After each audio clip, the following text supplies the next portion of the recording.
and welcome back to the entire crew of the Gloved Molotov. Hey yo, yeah. we're all back! Welcome back, Chris. Ugh. Oh my Sorry guys, mental health and like 6 weeks of crazy work. life. It's That's good. okay. In game, it's Yeah. been only a few hours. Ayo. It's good to take the time you need to be the best you that you can be, and we're still here for you, and you're back, so we're gonna play. This is episode 107, I believe, of Stars Right Number. Smooch, you got right on me.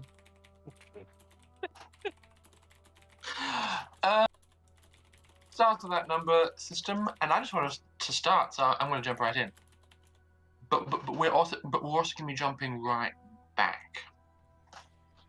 The crew of the Gloved Molotov were asked very nicely by an eccentric xenoarchaeologist called Professor Hotaka to assist them on a mission going inside the unusual spaceship that is occupying drive space inside the planet of Yakuta. The party prepared on a secret black site military base and were then taken to the entrance to the portal. You traveled inside with Professor Hotaka and his 4 very well-adorned goons who are there to protect him, and found yourself facing a very, very strange-looking ship. It appeared to be 2 halves of a flower blossom split down the center, with a double helix connecting the 2 halves, and coming off the double helix, multiple small planets, all from varying different terrains, biomes, and compositions. You traveled inside, and you met with the artificial intelligence called Nucleus that was running the vessel. And you agreed to undergo a series of tasks to prove to Nucleus that you were capable of commanding this vessel, as the vessel's actual creators and pilots abandoned ship when they parked the vessel here for safekeeping. So we are cutting. You weren't sure how long ago, but it was quite a long time ago, yes. So we are cutting back to the moments when certain party members are receiving genetic augmentations as a gift from Nucleus.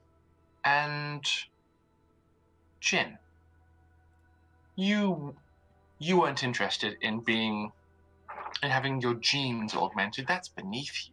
You're after technology. Absolutely. And so while the rest of the crew are conversing and having a chat, and you're seeing a variety of people climbing inside this machine, your focus is more likely drawn to something else.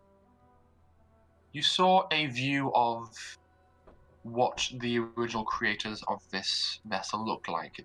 There were large, metallic-looking spheres with weird liquid metal limbs that emerge from sides of it to interact with their surroundings.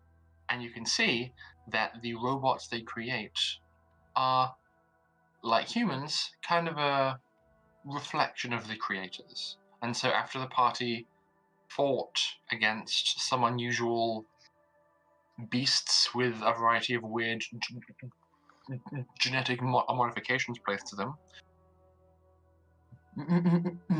Nucleus launched a series of drones that look quite similar to the creators of this ship, and are going about repairing the vessel.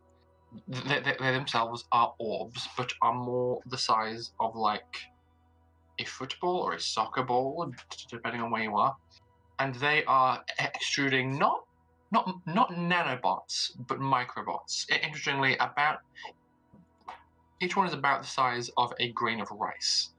And basically, you are seeing these creatures, they are copying biological shapes, like producing 4 limbs that kind of remind you a bit of like dog or cat legs, and trotting along and are producing tools and are buffing out damage caused by weapon fire and various other things. Okay. I'll just sort of continue to watch what they're doing. Maybe go over and just have a look at one of them, scan it a little bit, see what exactly it's made of. You don't entirely recognize all of the elements, but it seems a key component is a steel titanium alloy with a few other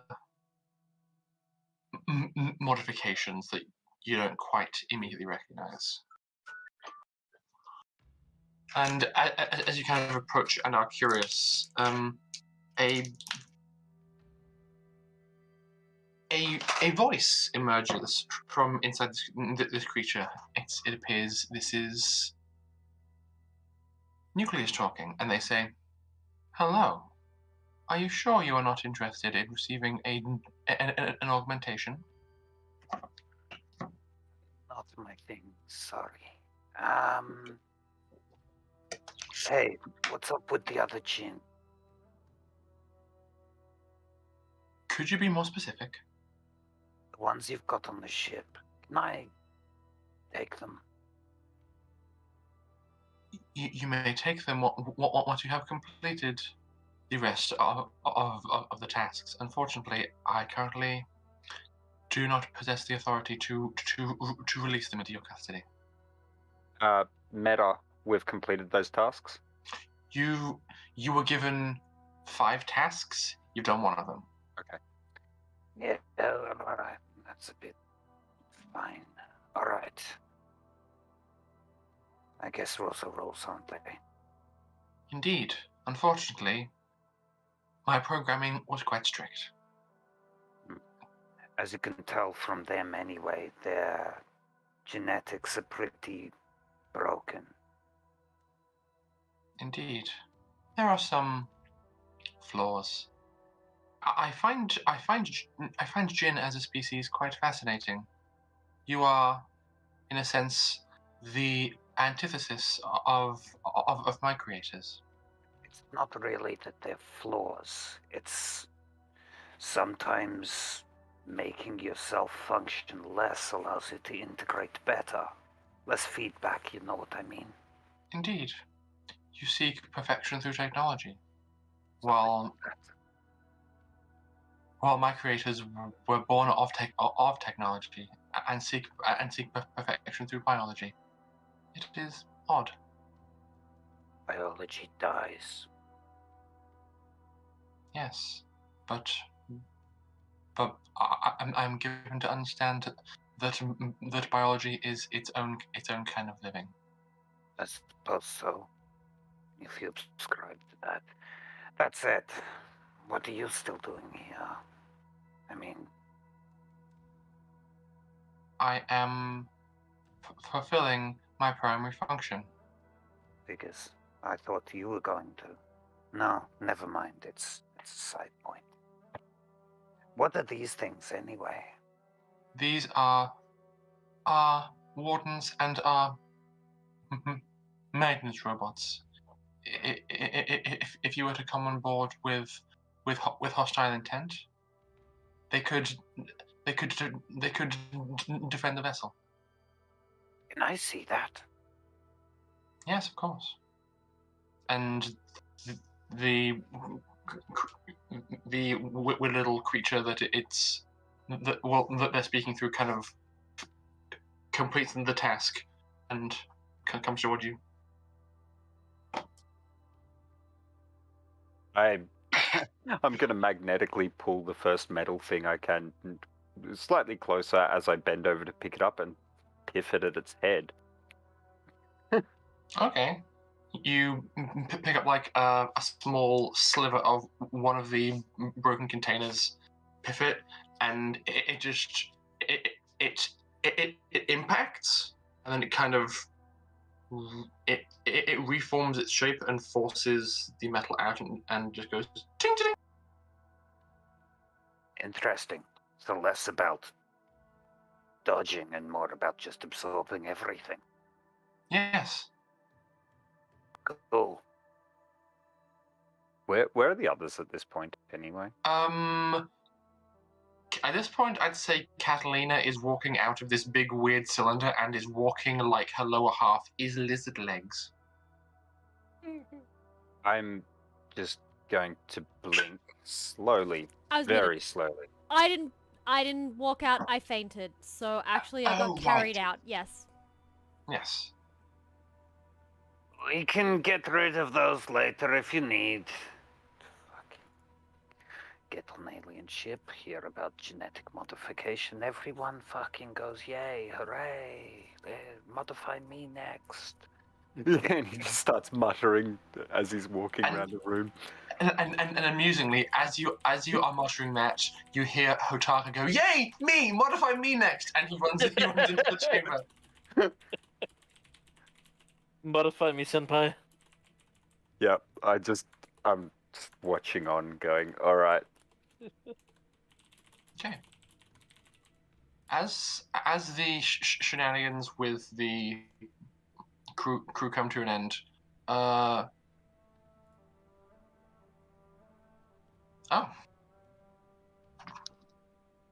Okay.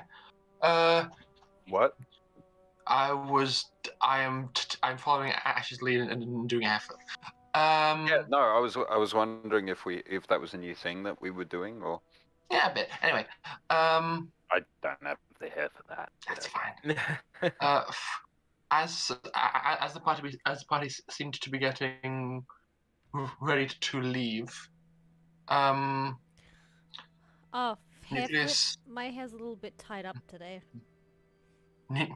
Nucleus chimes in and says, "Would you like to travel with one of our wardens?" What? Take it with me.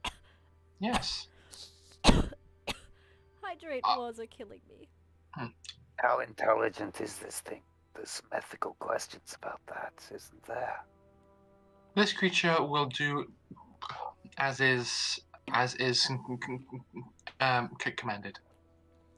I'll do you one better. Can you give me one? The pieces for one. Of course. And the one in front of you just falls apart and goes. Yeah. Right. I was going to make it like a puzzle, like, one of those things you do for self-improvement and growth and learning, but remake yourself.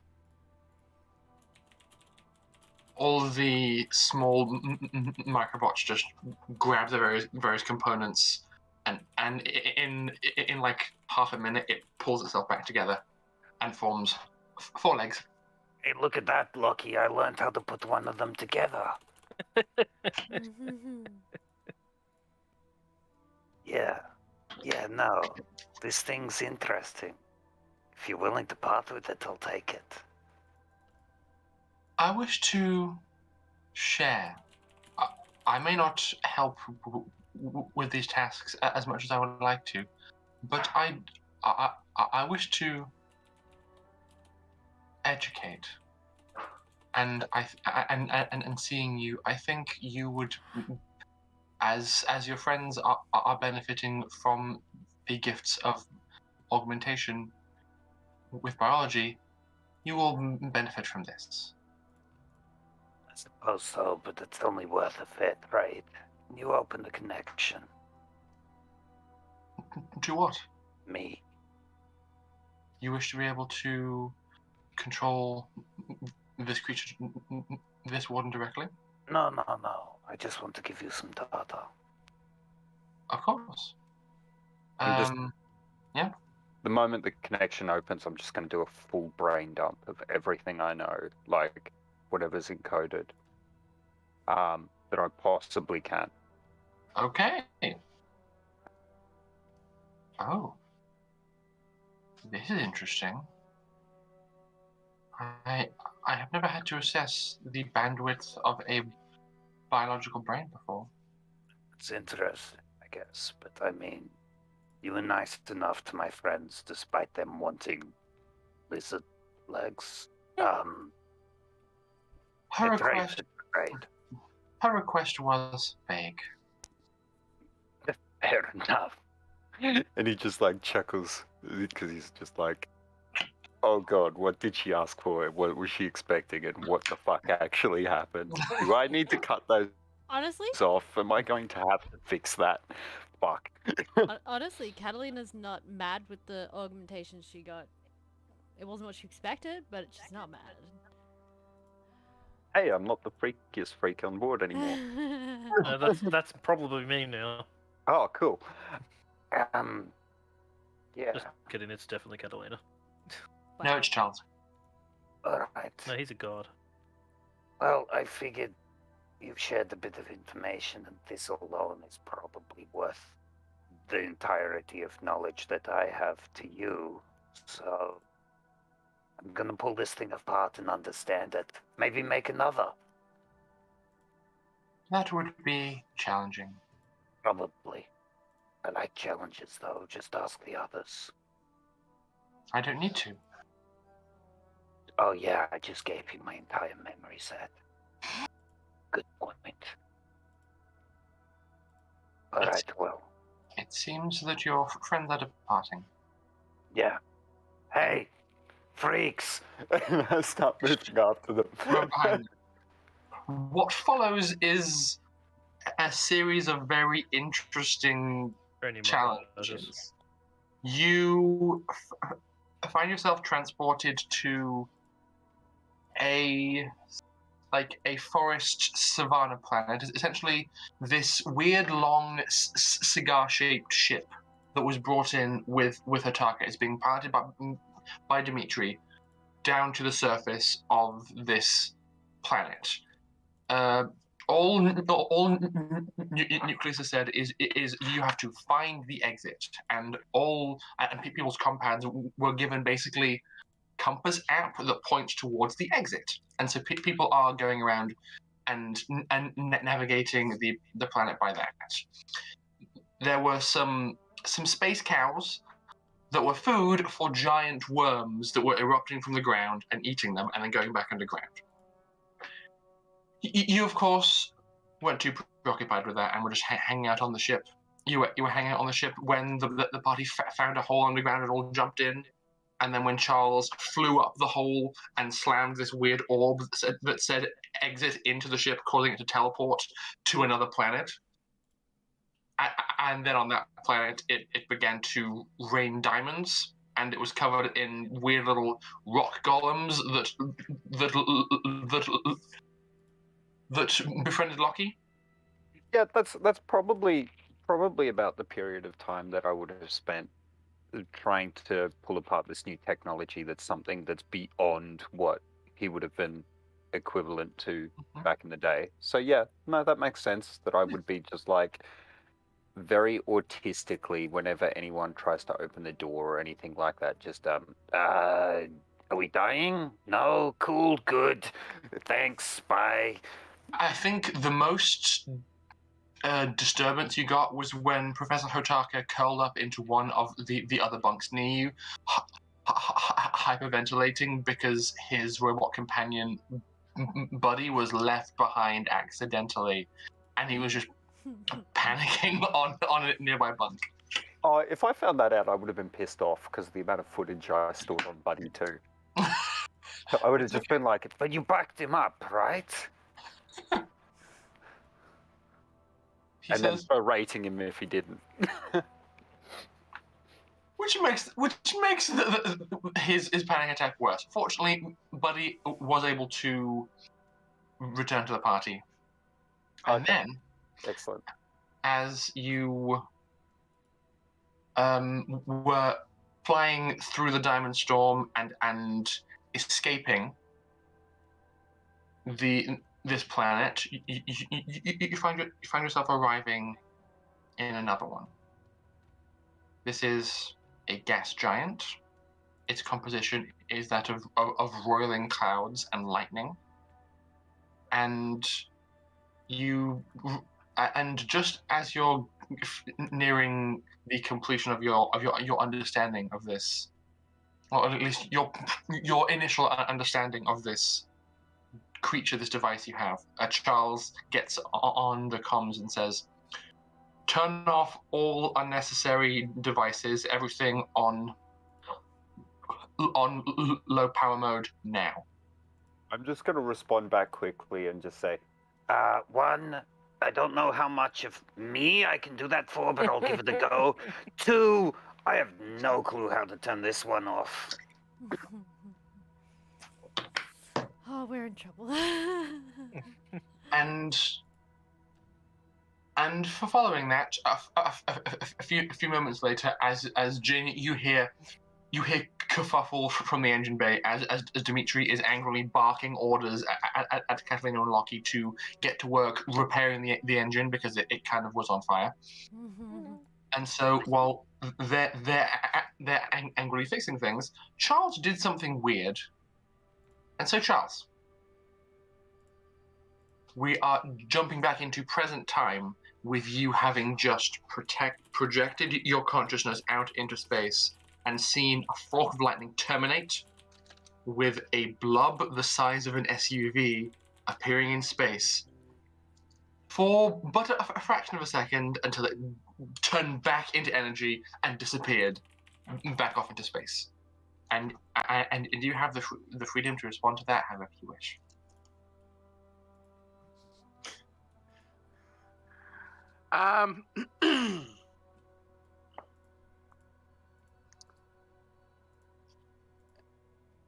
He's basically going to sit there continuing to, like, observe the space around the ship. And then he's just going to sort of slowly speak into his microphone going, "That's bigger than usual. That's much bigger than usual. Guys, we might have a problem. I know you've been genetically modified, but for fuck's sake, keep your pants on." You may... No, Jim wasn't with us. You may not have been with us when we first encountered these things. Guys, this one's the size of a car. A large car. What are we talking about?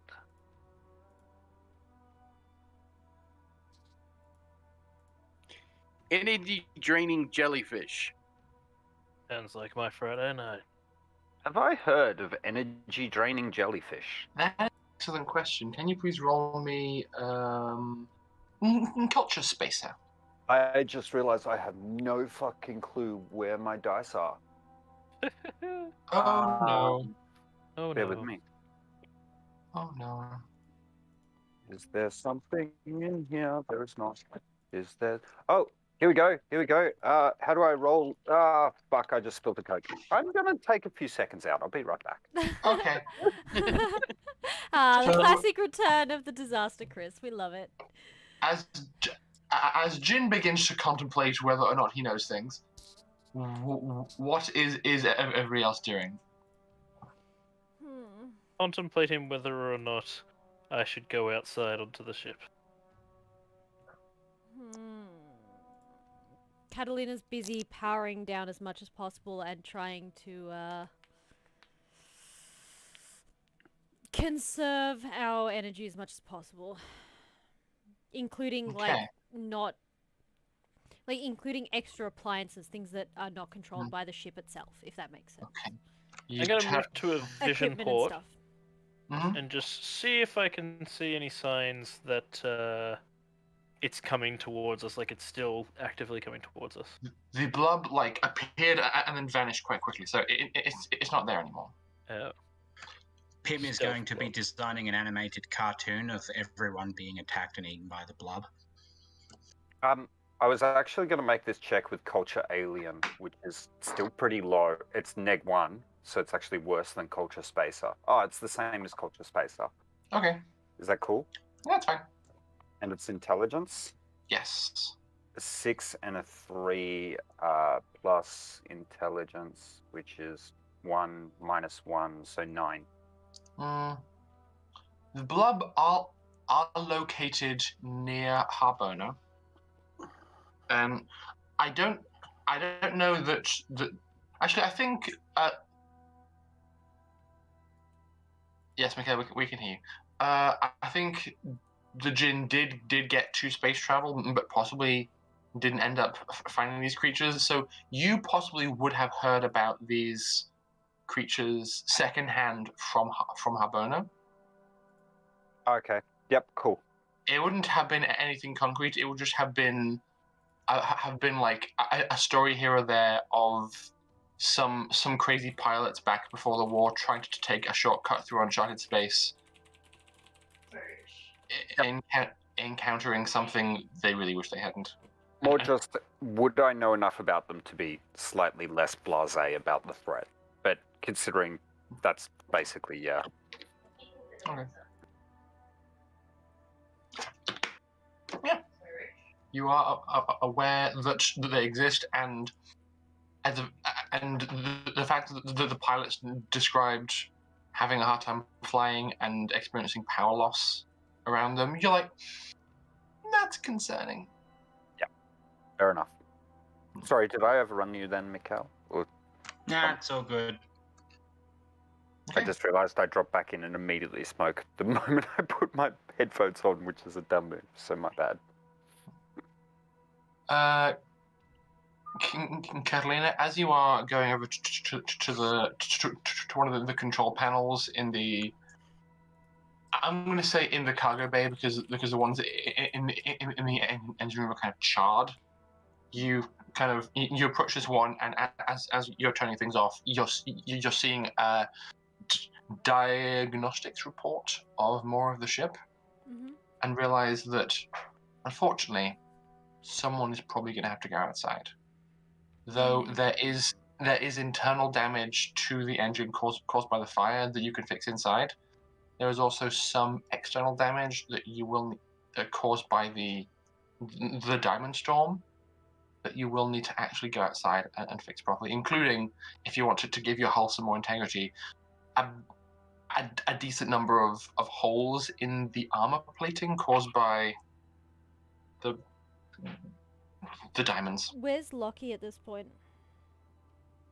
Probably floating beside you somewhere. She will not like actually punch him, but just like a bit of like a knock on the shoulder. Like, looks like we might be going outside to fix the ship. I'm alright with that. Overcome, she'll say, there has been a lot more damage to the externals of this ship than we initially expected. It needs repairs. And the problem is, how do we get outside if we're in low power? I mean, I can sort of do bits and pieces outside with internal magnets, so I at least won't fly away, but I'm gonna want someone out there protecting me if these, what do you guys call them? Are you good at space repairs? Of ship? Fuck no, but I can repair electronics, alright. Then we will find someone who is better candidate. No offense, Jean. Technically, Let me just check. Meta-wise. Spacer. Meta-wise. Tech space, I think. No, Astromotive. it would, tech astronautic. I would allow some tech post-tech, but the primary on the check would need you to have some experience in tech astronautic because it's a ship. I mean, my intelligence counters it. It's basically where it walks out. Okay. Yeah, so you're the same as Lockie and I. So Yep. technically Lockie and I are in the same place. So maybe Pim? Hey, actually, I got a second idea. Thing? What do you know about repairing spaceships? It grows for amorphous arms and just looks up at you. Not much then. Lots? How about you go find Lockie and just cling to his back? Do what he says for a tick. That is weirdly disturbing. Yep. Hey, Lockie, freaking coming. This weird. I've got a collection of freaks at this point. Yes, yes, 3 pets. Is just out of curiosity, Lockie's still in the Romney, yeah? Yes. Oh, Yes, it is And I'm powered plugged into the down, but Romney. yes. Yes, you are. So, Lockie, this weird little four-armed sphere that you saw it previously on the ship making repairs approaches you and climbs up onto your back. Nucleus said it could fight. I don't actually know if it can fight, but he said it could fight. Hey, get off my turf. Down our Pim. We can share. We can share. I How do don't you know. growl? I don't know how hungry that thing is, Pim, or if it does eat things, so maybe. I don't. I just watched a video. My back. Fair enough. Amusingly, it does respond to this, and it climbs off Lockie and just stands there. Oh, now I feel guilty. Yeah, I haven't quite worked out the commands yet. It seems to just, like, make its own conclusions. Does it have a name? Not yet. Let me think on that. Anyway, spacewalk. Am I coming? Can I come? I feel like I've been cooped up a bit much.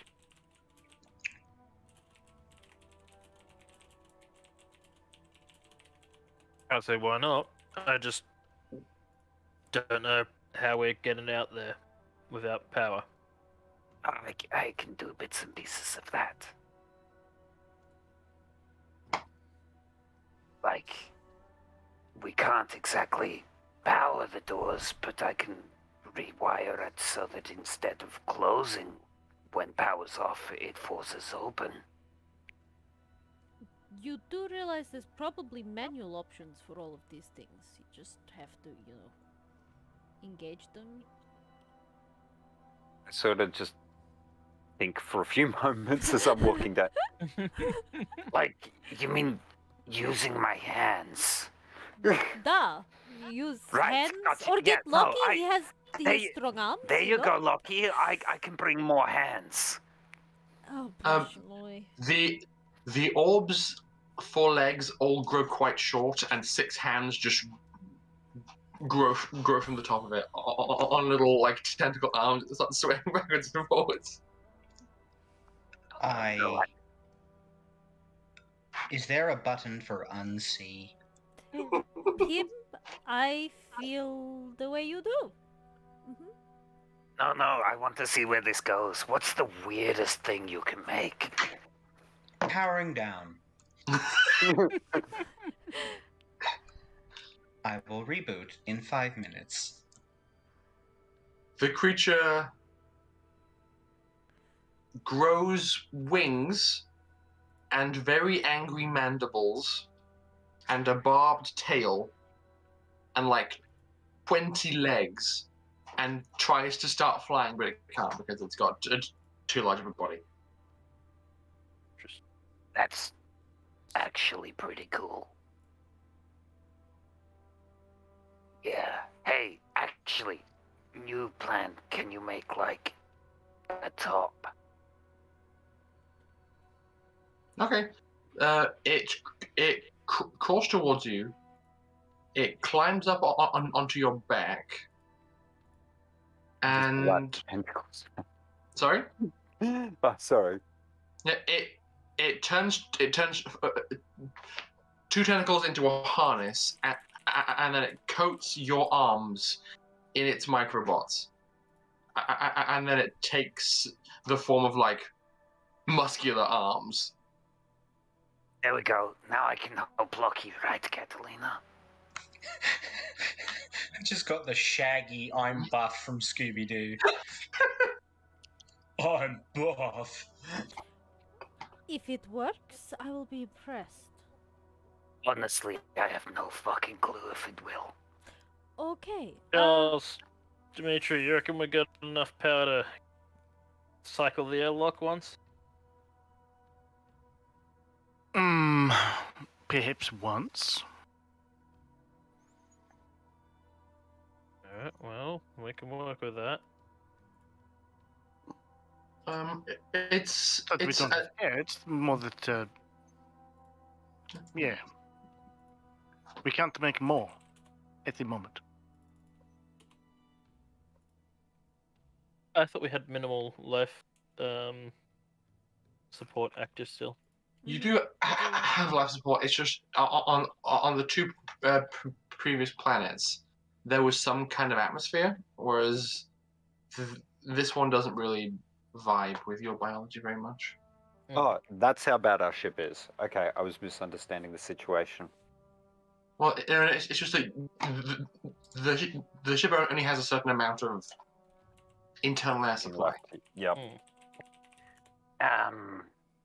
Well, my power armor is generating enough for me in minimal life support mode. Oh, hey, Catalina, with the diagnostics, what exactly does need to be fixed? She'll point them out on the diagnosis. There is particularly these parts here which have taken quite a bit of damage from the diamond rain and possible fires. So Maybe there's there isn't like tactics intelligence or something. yeah, there is. Yeah, just roll tactics and add intelligence. Really? So I can roll that in the sense of planning a way to repair the ship? Yeah, kind of. I mean, Okay. I can assist with that if we're looking over this together. Yeah, if you could. Yeah. I Yeah. rolled a 4 on my first dice, so I haven't rolled the second one, so I'm midway through the roll. It doesn't matter, mine only gets a +1 if I succeed. I succeed, I got a 7. Okay, Jin, you get a +1. Which I got an is 8 not plus including 1 with modifiers. 9 plus whatever my modifiers are, so that's intelligence, so that's 10, I think. Yeah, -1, so 9 again. Okay. I think mine's an 8, but yeah. Not that it matters. This ship does have a variety of equipment on board for repairs, including a part printer in case things a bit niche are required. So you can get the parts like prepared and printing now for the external components for the engine, and there's patch kits in a crate as well that you can use to begin sealing up holes in the hull.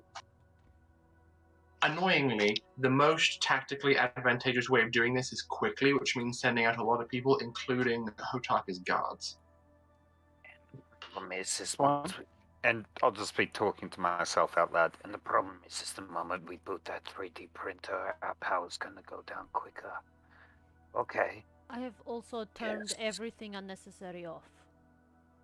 yeah, the moment we flick that printer on, we basically need to make the parts as quick as possible, then take them out and patch immediately.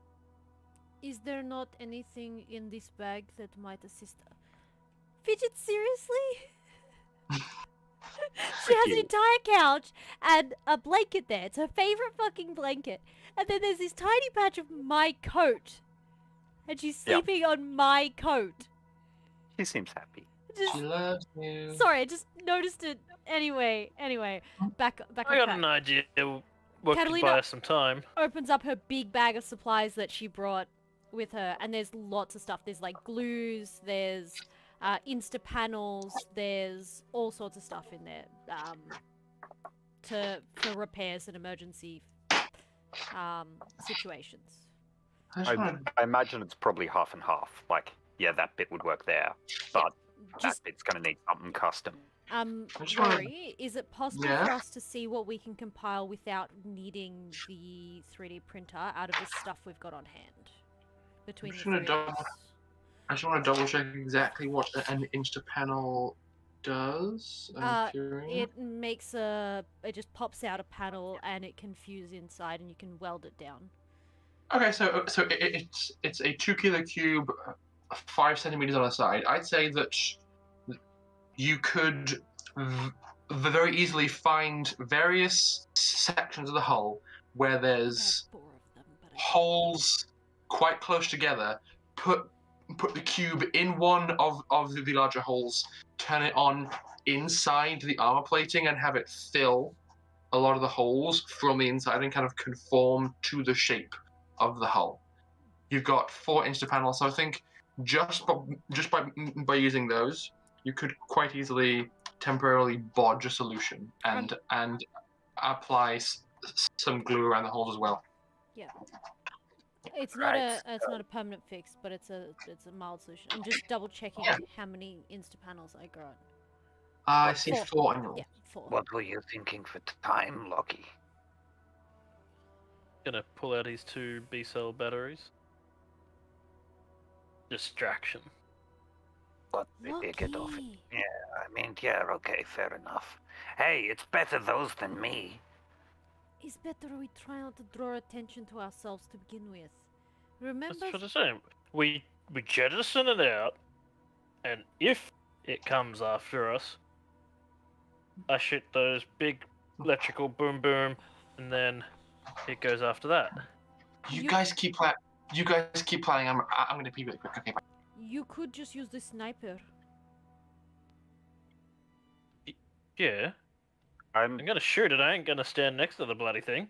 I mean, the gun that Tazi made is good for long range accuracy. It doesn't matter. You know what? Don't worry. Is plan? I'm saying we fire the batteries out as a distraction if needed. It's called bait. Duh, if need. Okay, only if need, because we want to try and be incognito. Yeah. As much as possible. You gotta stop assuming I want to blow everything up. Why don't you want to blow everything up, Lockie? I do, but that's not the Right. point. No, better. I was about to say. Okay, Yeah, yeah. word. It's... Switch it there. Mm-hmm. So, By the way, we got ourselves a plan. does Lockie look relatively normal at the moment? Taller, more muscular, and how you have shark teeth. Shark teeth. Cool. Yep. You want And- those metal capped? Well, that could be cool. I'll probably do it. But if I no, need- he did say that this was probably just a temporary thing, so, like, maybe not the best idea. What do you mean temporary? Change it. He said it was temporary. So you're gonna keep you? Ah, cool. Nice. All right. Tell me when your bones stop breaking from increased muscle mass, and I'll reinforce them for you. You can do that. Maybe. We'll see. I mean, I've already got some modifications to help with that stuff anyway. Sorry, just talking shit, waiting for you. Okay, I'm back. I'm reading jokes on chemistry.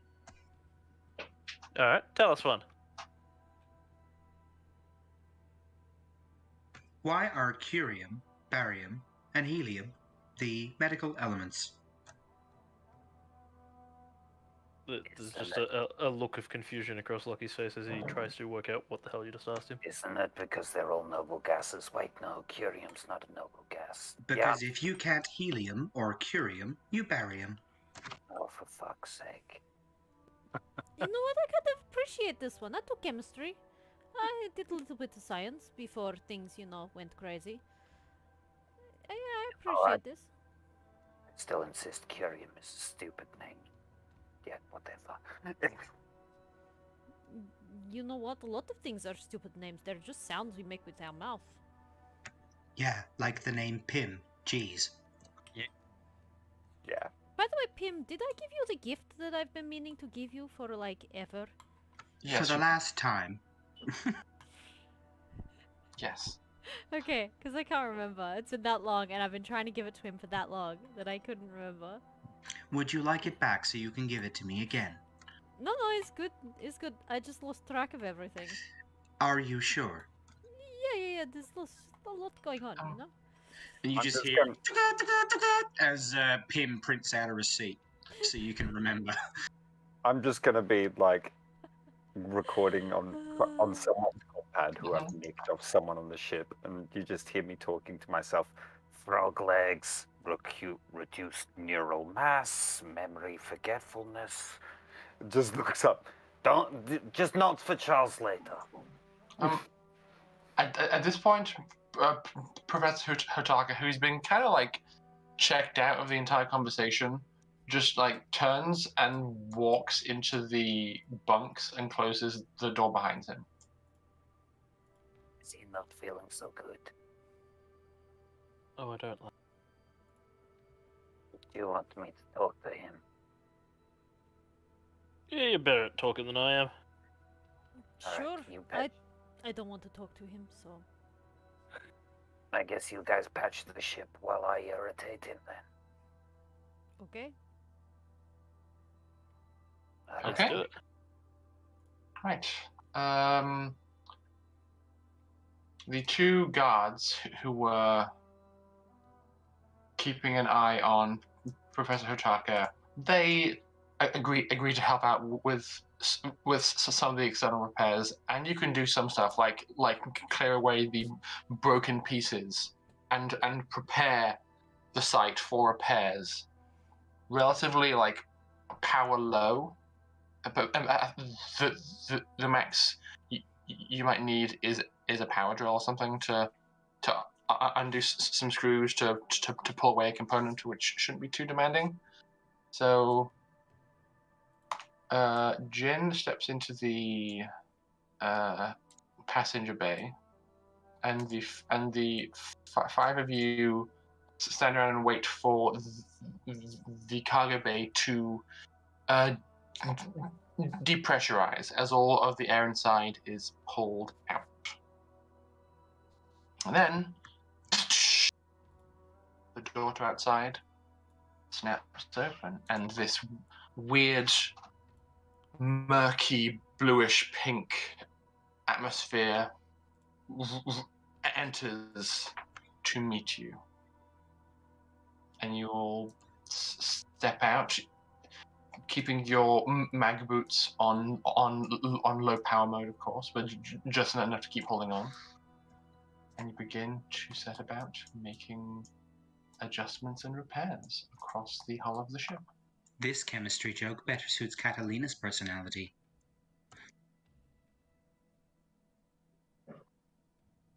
Jin. Suspicious.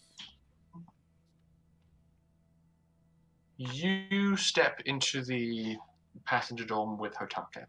He's kind of curled up on one of the bunks, kind of on the top bunk, and has like pulled closed some of the like blackout curtains attached to the bunk, and you can see that the visor of his vac-suit that he's still wearing has the high intensity solar shielding up, so it's just reflective when you try to look at him.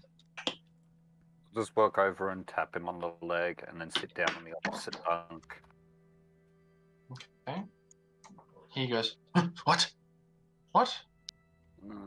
You seem a little out of place. Not out of place in the sense that you're the loud, crazy one out of the crew, because, I mean, clearly we're all out of place. I mean out of place as in you're not in your right head. I'm just feeling a little bit strange. We've been through quite a bit recently, and normally I'm a cool customer, but I'm feeling a little bit beside myself. I've lost my friend. I've been told I cannot fix my friend. This is quite a bit more of an adventure than I'm used to. I just feel really, really itchy, you know? It's strange. Itchy. You went through... Yeah, your friend. Sorry, do you mean... Oh, Buddy. Yes. Right. He pulls back part of the curtain, and you can see a partially disassembled Buddy with some amount of repairs ongoing, just there next to him. The deal is that you probably can't fix him. I can fix him. I might be able to help. I brought spare parts. I was just told I couldn't keep going because I was using power tools and drills and scanners, and once I fix him, I'm going to have to turn him on. Right. Okay. Yeah, no, I can help you with that in a tick. But you mentioned...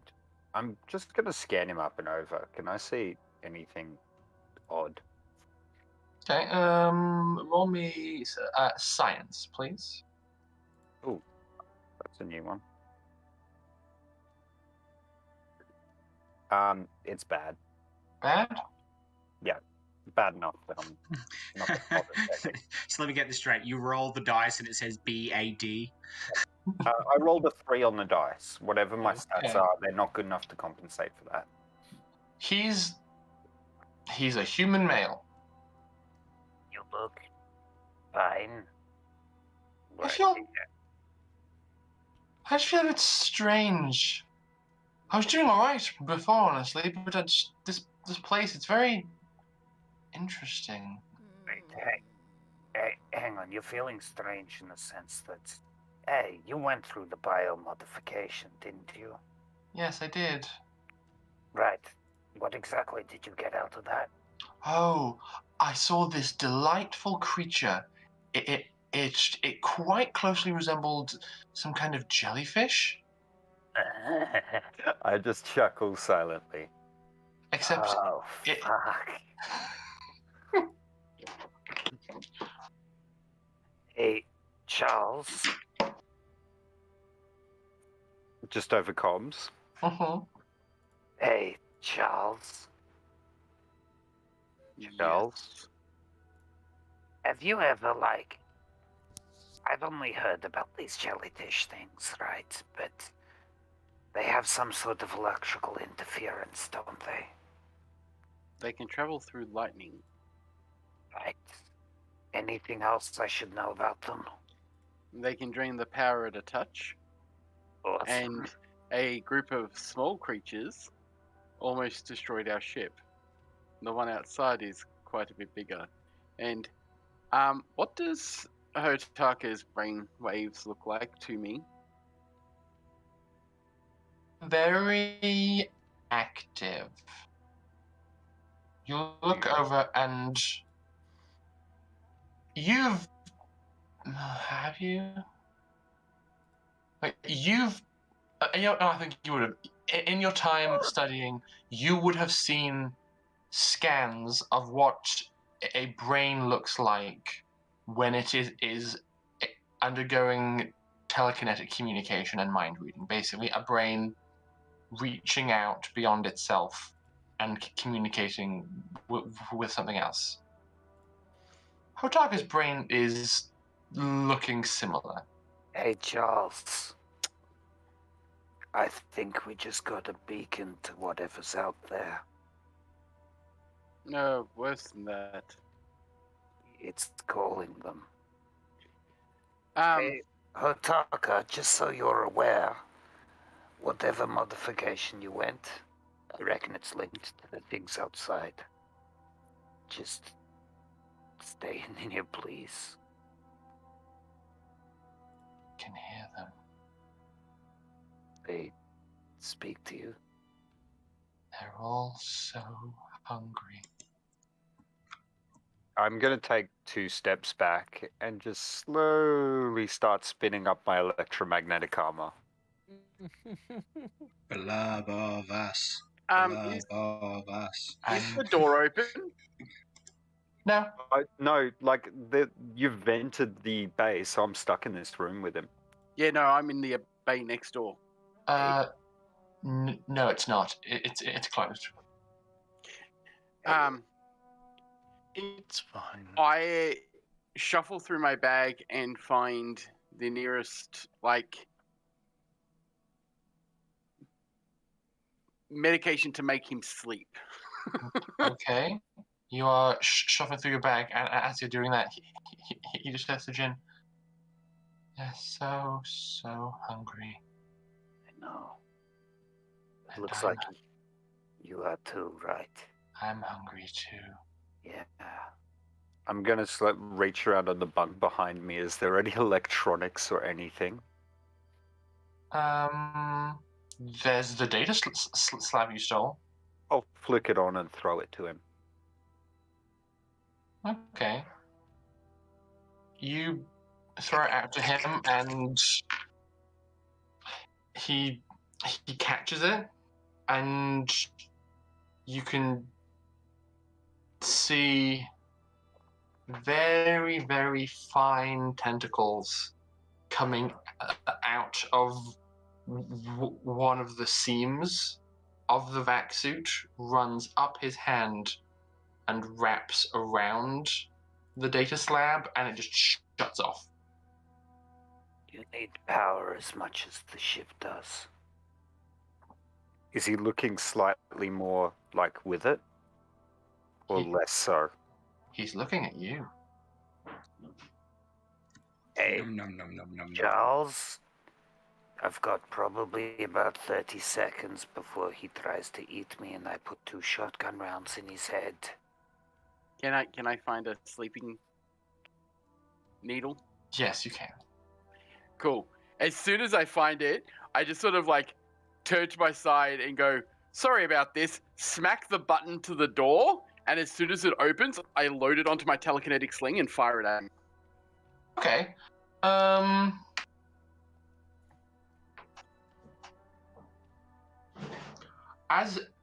As you pull back your sling, as the door opens next to you, one of Hotaka's 2 guards, who are in the room with you, puts his hand on your shoulder and just says, "I wouldn't do that if I were you.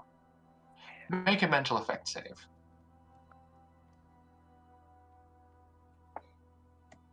Nat 20. Okay. I think that's a save. You feel an intrusive presence in your mind. You feel like his guard was trying to will you not to do what you were about to do. But you were able to brute force your way past and release your shot. Make an attack roll, please.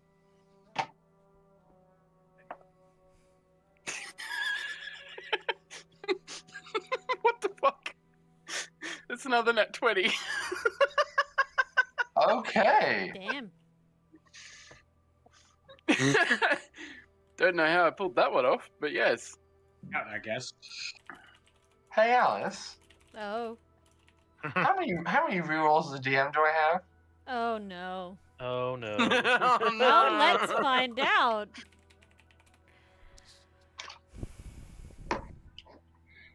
That's okay.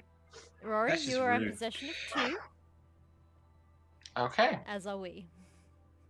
Christian, Yes. roll again. Dagnammit. Okay.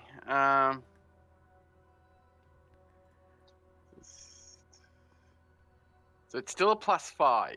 Uh-huh. Okay, let's see. And he's wearing a vac suit and thus has an armor class of 7, so it's a +12 altogether. So it's 25. I rolled a 13. Okay. It was meant to be then. Oh well. Still worth a The sh- try, though. The shot goes off and launches towards him and punctures the suit. I'll be Jin- dead.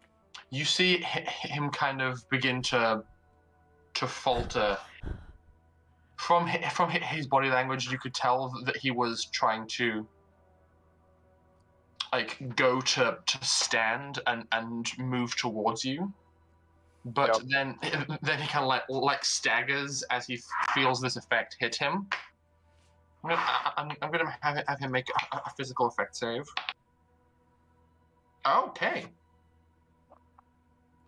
He is able to hold off the effects of this drug long enough that, Charles, you perceive a considerable spike in his externally focused neural activity. And though his body is spending these few seconds kind of like staggering around the bunk trying to stay up, his mind is just broadcasting very, very loudly out around him. I'm going to shout both mentally and with my voice to Molly, telling her to put him to sleep now. Okay. Dimitri. Duh. Molly is in the room with you as you are getting to work on the internal repairs for the engine, and she just says, "Hey, Charles wants me to put Hotaka to sleep. Should I do it?" Sure. If he's a threat, I'm sure Charles would know better than us. Okay, I'll give it a shot. I love Molly noises. He just rolled a natural 1 on that mental effect save to resist Molly. Should totally do a DM reroll, Rory. I'm good.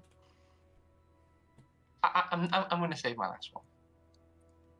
And so he passes out. I'll move to catch him. Okay, he kind of stumbles forward, and you catch him. I'll put him back down on the bed, and I just like motion over to Charles and go.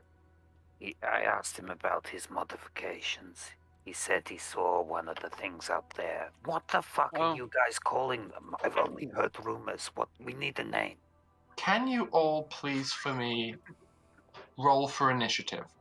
Oh dear. Oh no. I act on Lockie is low. How does one roll? Oh, well, that's unfortunate. Wait, initiative is a D8? D10? It's a D8. D8. D8? Good. Yep. I rolled the right one. Oh, And it's plus Dex, isn't it? Yes. Magique! I wish I kept that one, but I rolled my physical dice and I rolled a 1. Oh dear. It's still a 3. I rolled a 1. Oh, It two. was Which 0. makes it what? A minus a It's zero? a Minus 0. 1? I don't. Roll a 1, it's a 3. I'm You back. roll a 1, it's a 0. I'm maxed out, yo. 10. Jesus Christ. I got an 8. Yeah, Oh, but you a have a plus +2 to 2. your dex. Yeah, I do. Oh, yeah, that's right, you got it as well. You got the +2 as well. Okay.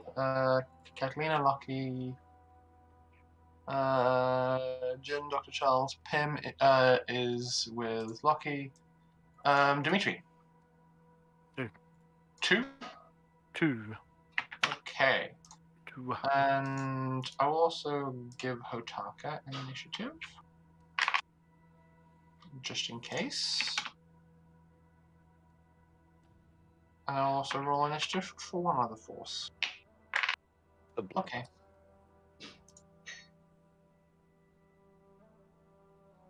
And the guards are going to attack. I hope.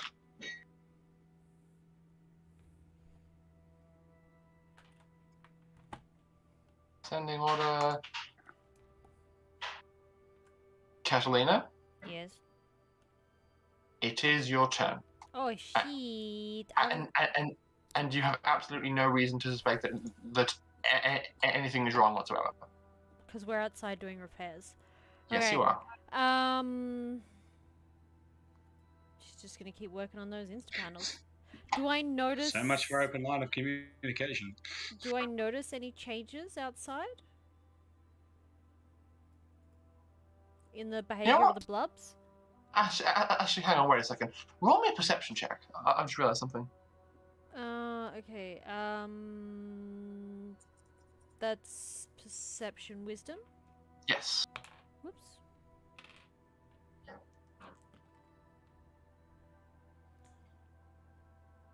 Seven. 7. Okay. You are focusing on some of the wall repairs near the small porthole windows in the hole that lead into the crew quarters. All right. And as you are working on it, like prior to this, you saw a few little like sparks and flashes of light coming from when Hotaka drained the data slab, and that kind of gave you pause and made you approach a little bit closer. And as you're peering into the window, you see a needle fly through the air, stick it into Hotaka. He kind of staggered around and then collapsed into Jin's arms. And you just saw that happen. I have no reason to presume that anything is wrong, other than looks like there was a situation they got it handled. But I will overcomes and go, everything okay in there? If I can reply, I'll be like, basically just say Hotaka is half jellyfish. Problems. Major problems. You fuckers got genetically modified. This is why you don't need, you become half an animal. The animal doesn't do what you say. At least machine is part of you. Charles, it's your turn. Yeah, Catalina's still applying insta-panels for the moment. Yeah. Okay.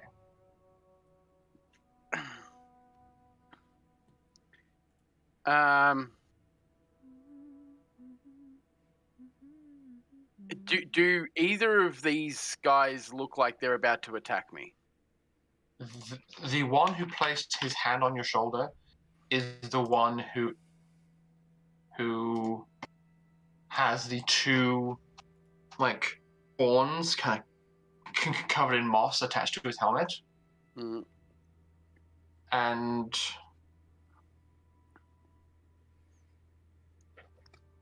he looks like he's ready to throw down. His friend is looking similar.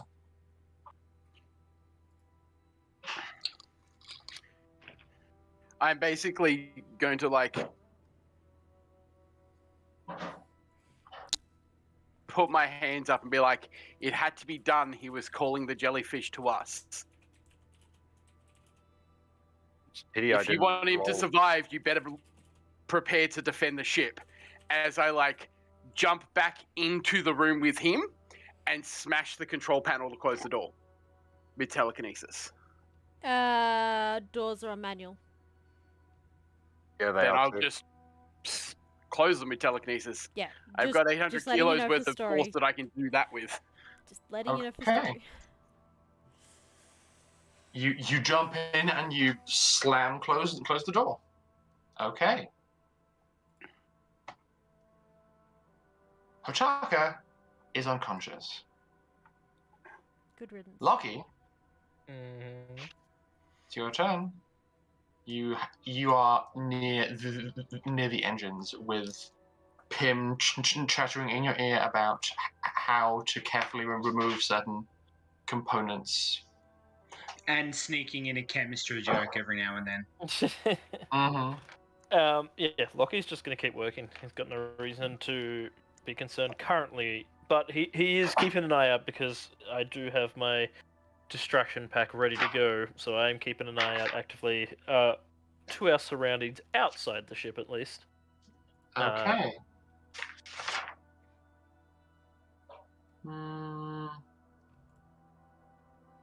So he's probably letting Pim's arms do most of the actual work while he I keeps wouldn't an be eye out. able to on safety mode.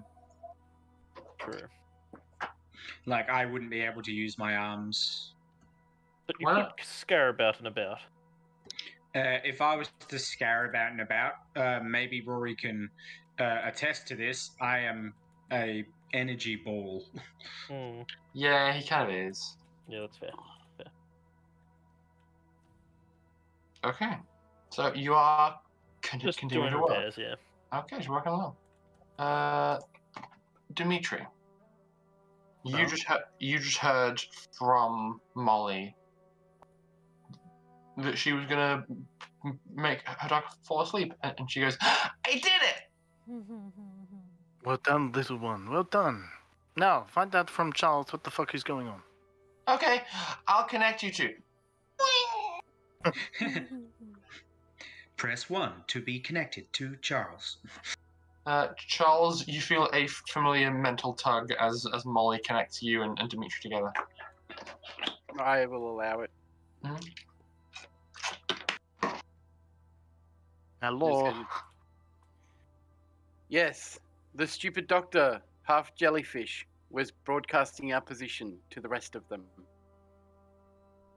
Ah, so he got himself that manipulative thing everybody seemed to go for except me. Yes. To a We need to get the jellyfish. ship moving as quickly as possible because we are now. Okay. Like, give these me motherfuckers. 15 minutes.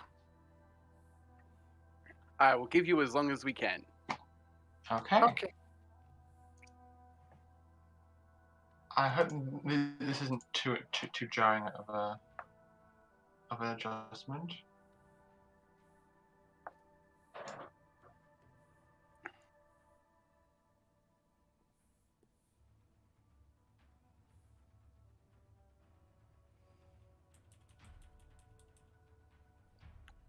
Wreck this song. This means bad things are happening. Can't hear the music. Yep. Battle music. Oh, it's Stormfront by Clever McLeod. Oh, I can't hear it, but all right. I can't hear it. He has a song Charles. called Thunder BLUB. That's amazing. Thunder Blob. By Kevin McLeod. I can't believe. Oh, have you renamed it Thunder BLUB? Yes, I have. Yes, you renamed it Thunder Blob. I Mhm. don't think they would be that niche, Chris. I'm sorry. I was wondering if he took inspiration from it. Never mind. Charles, you look at the door you slept through, and you see and you see 10 thick, meaty phalanges wrap around the edge, think through the metal, and violently throw the door open in front of you.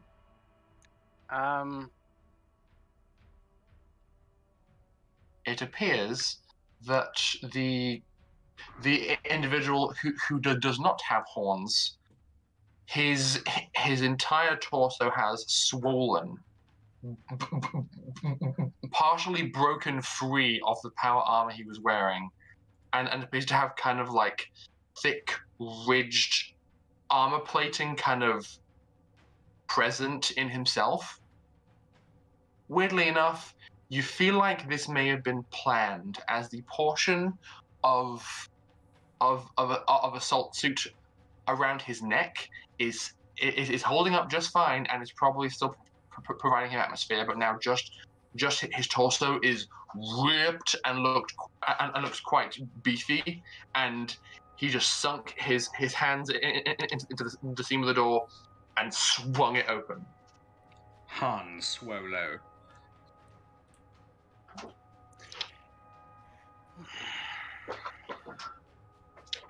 Right. The individual behind him vaults over him and jumps towards you,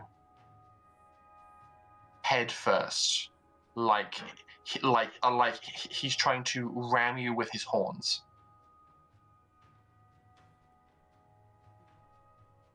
Let's see how my telekinetic shield holds up. Knew I should have killed these people. Don't worry, I'm going to give you all the opportunity that you want now. I hit you.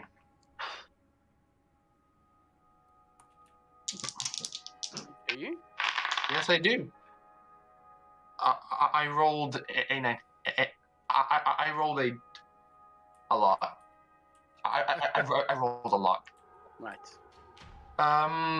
You look down and see 2 holes punctured in your stomach where he stabbed you. You take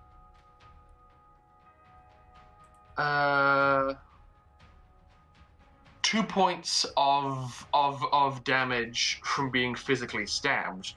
But then, as you look down, you can see as he kind of pushes back and pulls away in more of a fighting stance, the moss that was kind of growing up the horns has flaked off into the wound, and as it does, it bursts into flame and begins to sear your skin for an additional 8 points of damage. 8. 8. Right. Yeah.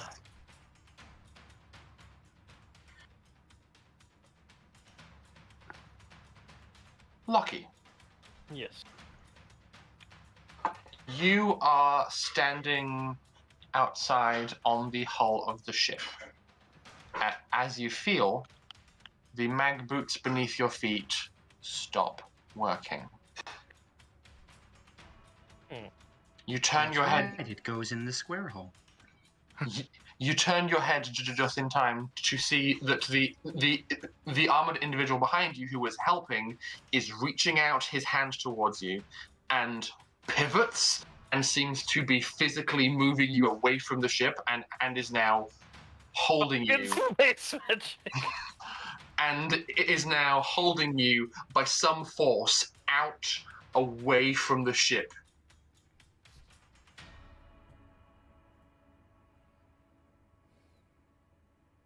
Catalina, I'm confused. are you? Yes. Okay. Why are these people suddenly working against us? Because we They attacked just, Totaka. we just attacked Totaka. You attacked Osaka.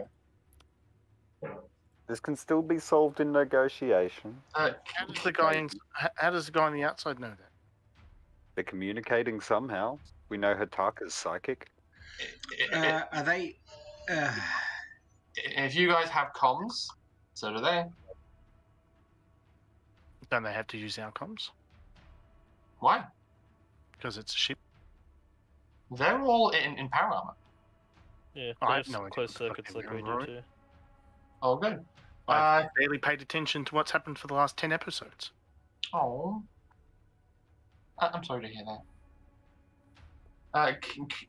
Catalina, you look up from your, concerned disbelief of, peering in through the window, and the armored individual next to you turns the darkening filter off on his helmet, and you're hit with a flash of blinding light directly into your face. Can you please make me a physical effect save? I can. You did. I pass. Hang on. Okay. Yeah. I pass. I rolled a 15, it's 8. You have the classic weird floaty dots from being flashbanged in your vision, but you are able to maintain your balance and can more or less see what's going on around you. Things are a bit obscured though by the impact of the flash.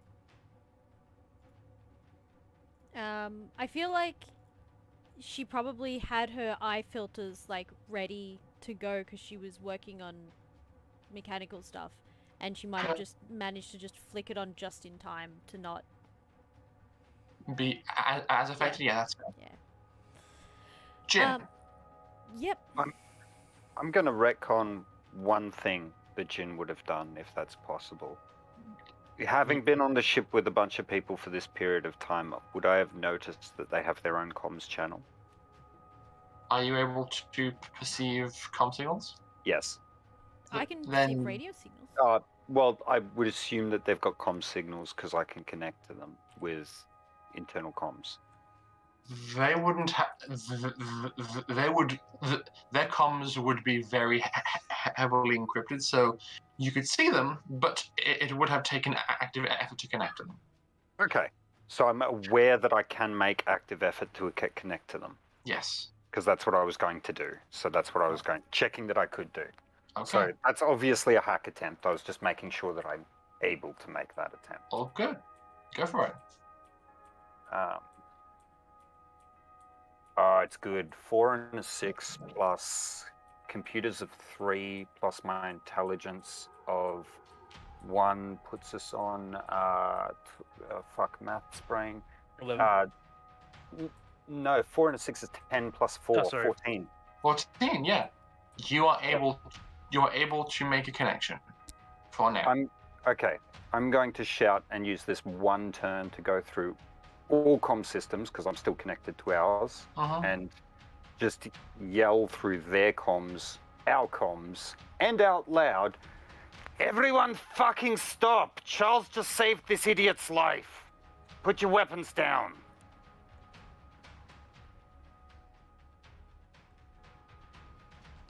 Please roll persuasion. That's a 5. That's a 1, and I have re-roll on negotiation or diplomacy. Does that count as negotiation or diplomacy? How are you able to do that? As part of diplomat, you speak all languages to come into the sector, can learn new ones workable level in a week, becoming fluent in a month. Re-roll 1s on any skill check related to negotiation or diplomacy. Then yes. Okay. Nice. That's another 5, so double 5 plus my negotiation skills, which is persuade 1, charisma 1, so 12. Okay. You yell out at all these people. And I'll simultaneously just like try and prop Hataka back up into the bed so he don't drop him, because I'm not very strong. There is initial pause. You don't know whether or not the people who are in your immediate line of sight are pausing because they've listened to you, or because they are bracing to be attacked in return. Yeah.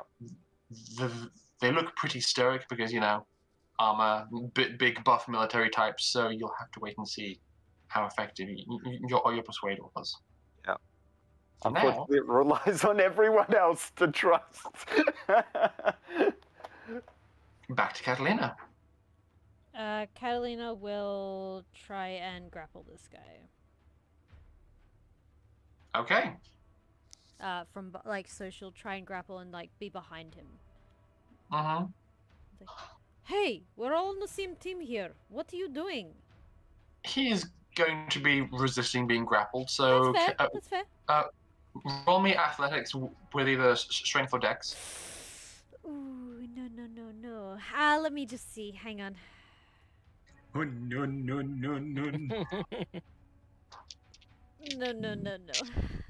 No? No, that's a 6.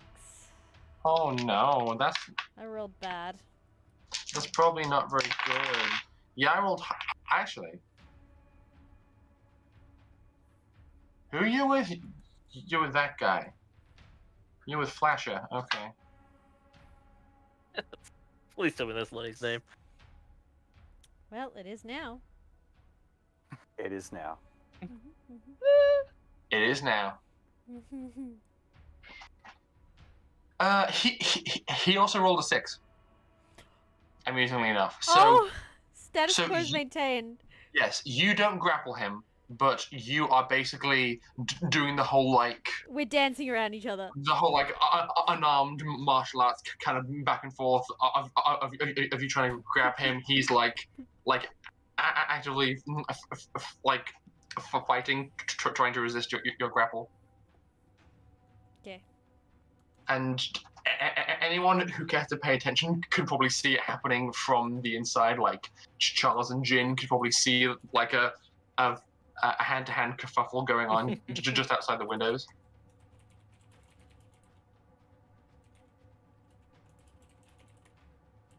And it's at that moment that there is a fork of lightning. Mm-hmm. Of course there is. Why wouldn't there be? As a large BLUB arrives nearby. Dr. Charles.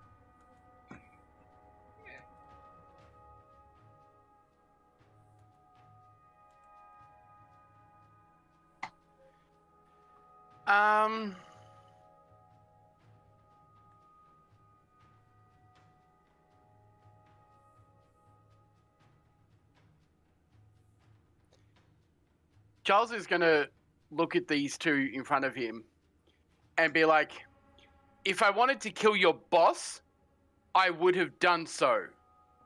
There are bigger problems here, and trust me, if you want him to live past the next 5 fucking minutes, get outside and defend the ship. You may also roll me persuasion. Because he's pissed now. Yes, he has two small open wounds that are still on fire, actively. Yes. I would have been putting them out. It's proving more difficult than you might. Wouldn't the fire cauterize the wounds, Rory? Yeah, but He it'll has a point. keep burning. Yes, but it'll keep burning. That's 11. Okay, noted. And as he's saying that, he forms a telekinetic ball around the flames to smother them. That would work. The fire is extinguished. As he sort of like slumps to the corner because he's not looking good. No? I'm gonna have a look. Because I'm sneaky and cheeky and I want to know. Oh, yeah, you're not. Again, I'm always the first one that gets attacked, and I have the least amount of health of anyone. Yeah, but you always make the stupid wild move. You are also really, really powerful. Actually, let's be I do fair. not want to hear that from you, Chris. Actually, yeah, I was about to say, let's be fair. We're all the ones who make the stupid wild move. Wild. Mhm. In this case, it was Charles, but It's Not justified, David. It's justified. Hotaka continues to be unconscious. Lucky. Yeah. Good job, Tucker. Keep it up. You're doing a great job. He's doing at least something right. This is his most valuable move he's ever made. Being unconscious. You guys are assholes. I love it. Like, I'm thinking, why are these guards so stupid? And then I'm like, oh, that's right. They're from Yakuta. Yep. Guards, yeah. Like, they're Yakutan. That makes complete sense as to why they're fucking brain dead.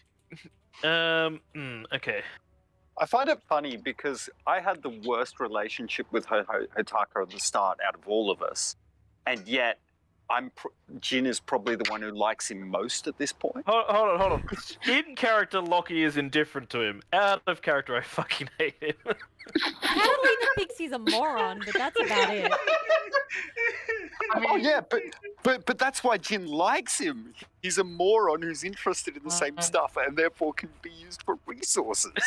I will say, in between you guys meeting him and now, he's done some kind of dumb stuff. Like, he was... Yeah. He wasn't the most helpful when piloting the ship. He was... When you were on the first planet, he was walking around with Buddy, vlogging.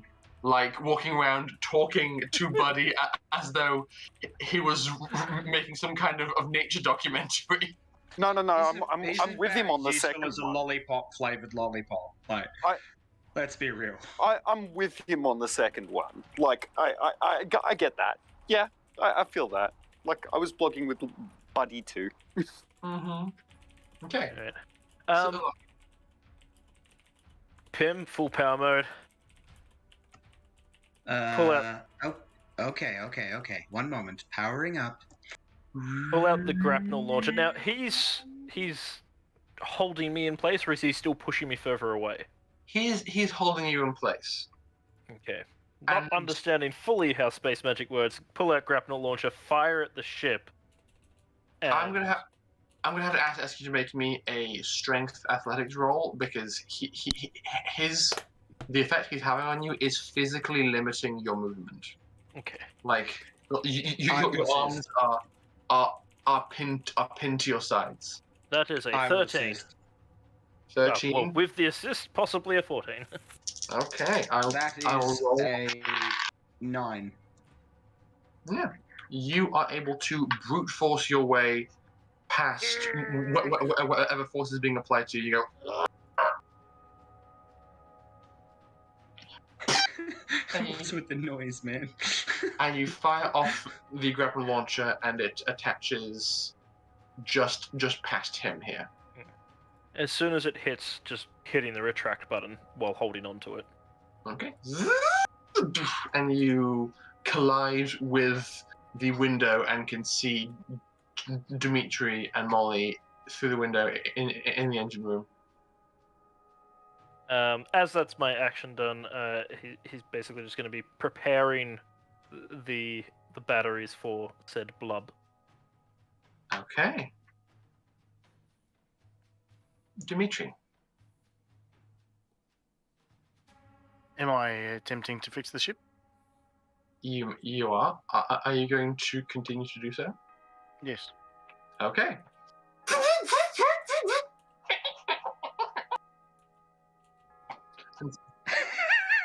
He's probably not even aware of everything that's going on. He's turned off his own comms and just like, fucking pistas, bloody break my ship. That's fair. And now, This is definitely not t-shirt weather. now we move on to the guards. The Jin, Charles, the two in the room with you, say, "What? What are you talking about?" It was a fucking setup. When he got the DNA mix, the challenge. You know how we're supposed to go through 5 challenges? Yes. They turned him into a fucking beacon for that thing outside.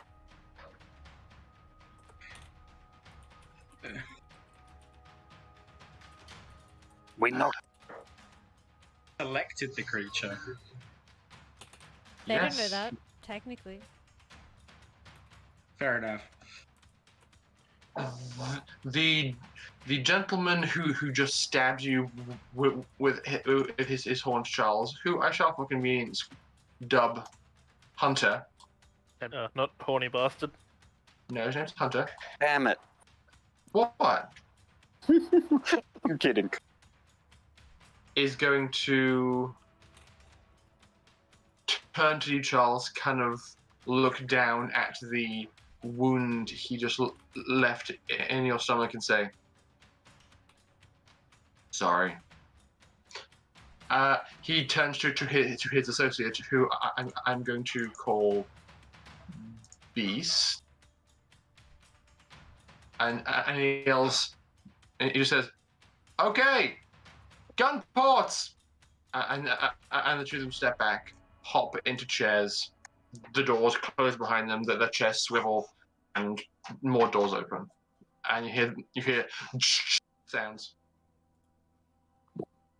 All the while, Charles is like sitting in the corner, rolls his eyes, and just goes, "Fucking illusions." Yeah, I'll listen to that and just be like, play nice, Charles. Play nice. Well, Charles is playing Smile nice. away, They're not. boys. They're not a smudge on the wall at the moment. I didn't send them into space. I am playing nice. Oh, yeah, no, I'm treating you right now like a really aggressive dog going after a toddler. Wow. That's oddly specific. He's like, Oh my God. please don't Accurate, kill too. them. Like, we are not doing get help. Lucky, Yes. the individual you have grappled next to ceases this effect on your person. Can you roll me? What's a good roll for this? Oh, hey, Smooch. Roll me tactics. Got it. Maybe, I suppose. Why Tactics not? with Can I what? assist? With wisdom. Okay. You I may wish to assist. assist. Yes, you may.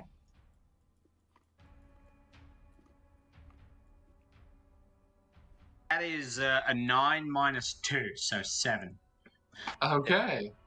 So just an assist, which is good because I Yeah. only rolled a 7 minus 1, so that puts it back up to 7 again. Okay.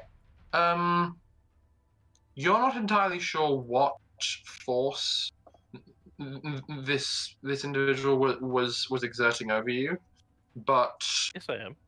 Hmm? Space magic. you look down at some. All I need to know.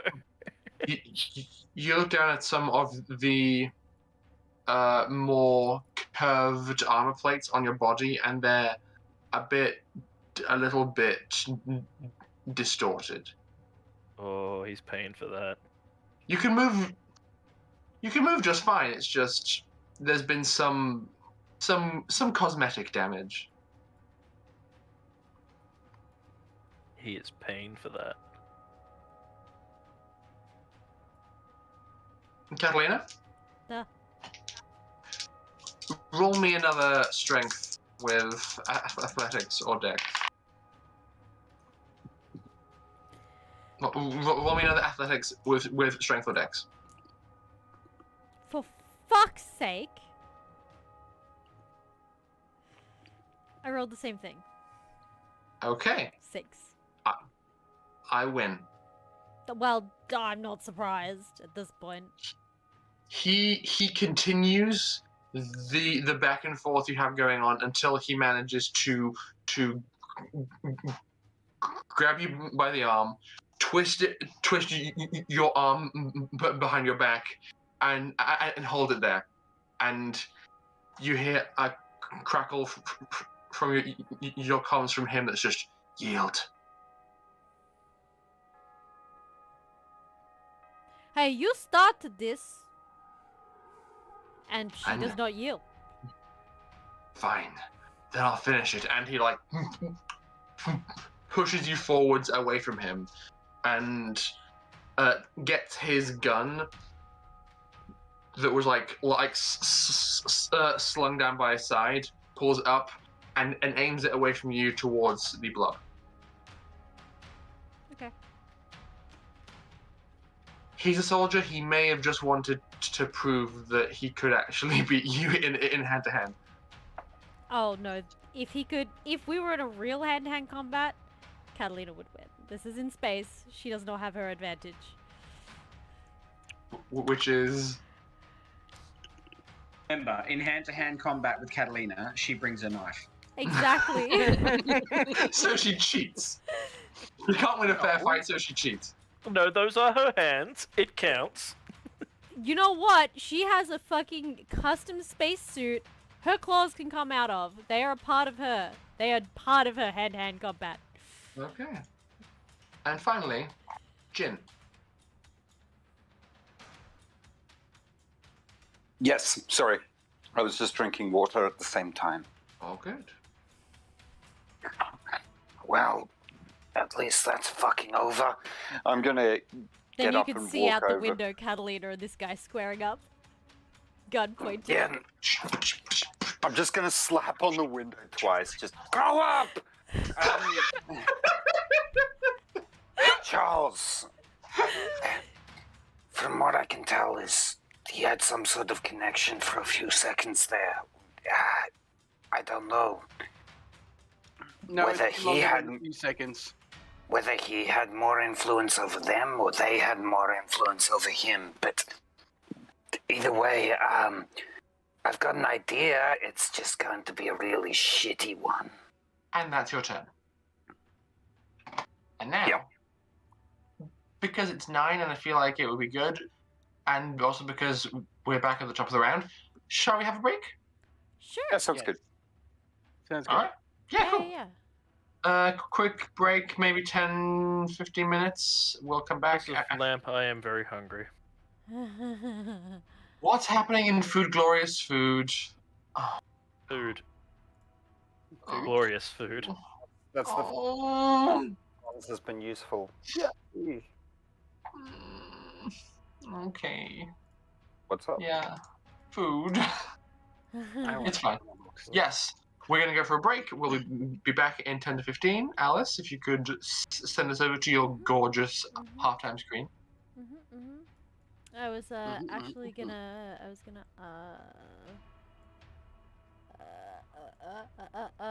see what. Hang on a second.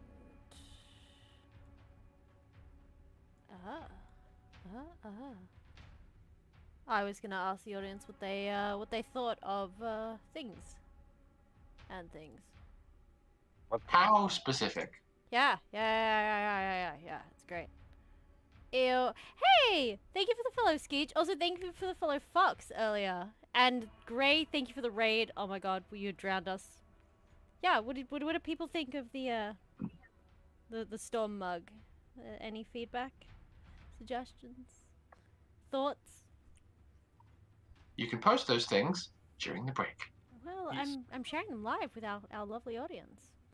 Yeah, but we as the players would like a break. You guys can go away. I can stay here with the Yeah. audience. You ain't obligated. I'm I- strongly tempted to drive down to the shop and get some lamb. What do you all think, hey? Get lame. Good idea. You know what? You do whatever makes you happy. But yeah. I'm working on some mugs for our other game. Since it was requested, because Mug wants a mug of mug. Yeah, so what do y'all think? Just, some thoughts. Anyway, that's that.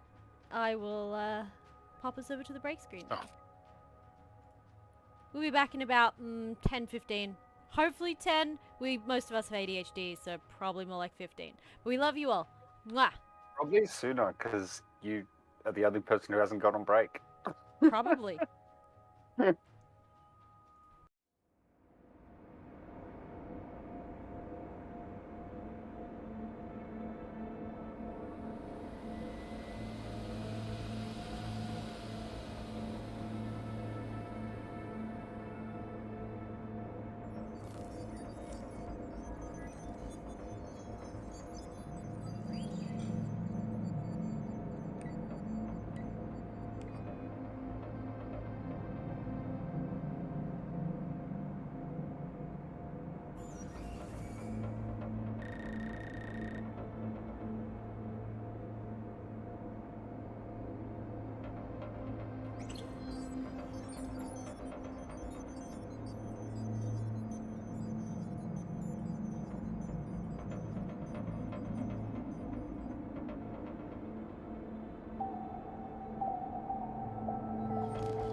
Hello, And we're back.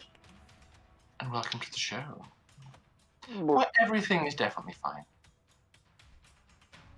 Everything is definitely not fine. Oh my god. We are back at the top of the round with Catalina. Me. There is a blub, a large one, and you can see it. What do you do? Hugs it. Does it look like it's heading towards us? Yes, it does. Okay. It looks like it's about to be a bad time. It is all hunky dory for wow, my brain just flabberdapped. Electricity, right? Mm-hmm. Loves the stuff. Alright. Does that also apply to like energy weapon blasts? 'Cause it's- memory, it did, yeah. So if I shot at it, it would eat it. Potentially.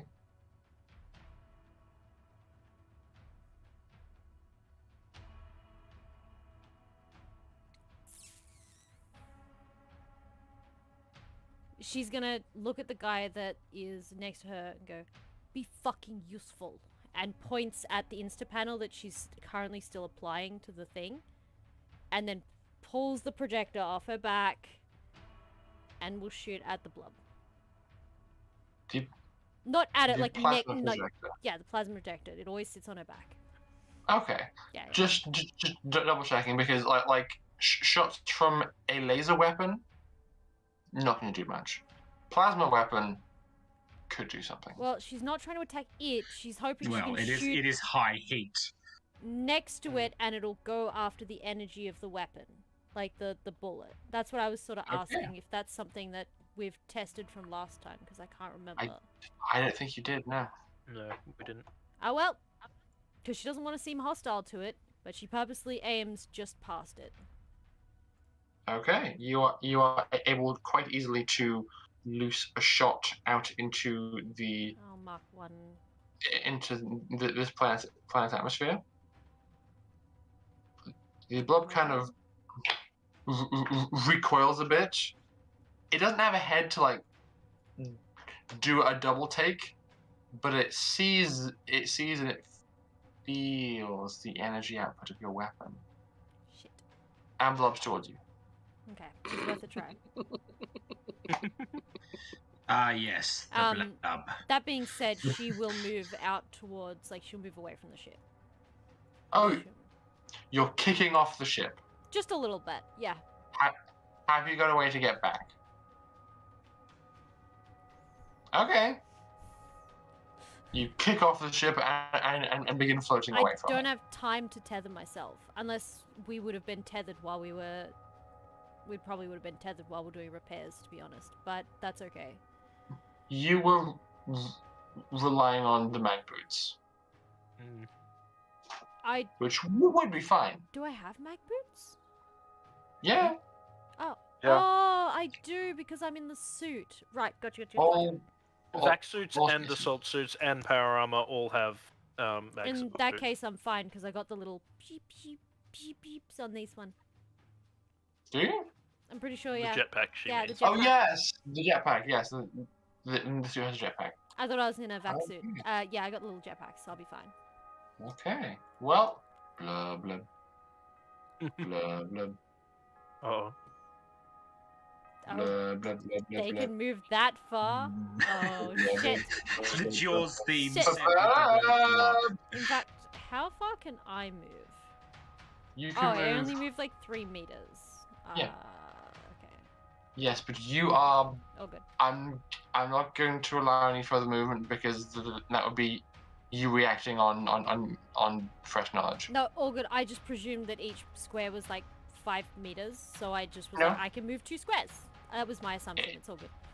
It's a very small vessel. It's to scale appropriately with the rest of you guys. No, all good. I just made an assumption. That's on me. It's all good. Okay. It is what it is. This creature sets upon you. Tentacles alight with lightning energy. It makes 2 attacks. Well, that sucks. Thank God. But you are able to evade its outstretched, clinging tentacles with your snazzy jetpack, Thank God. and are making small micro adjustments in the air as it's reaching towards you. Okie dokie. I am an expert dodge. And then arrives the second one. Of course it does. Dr. Charles. Yes. Fuck's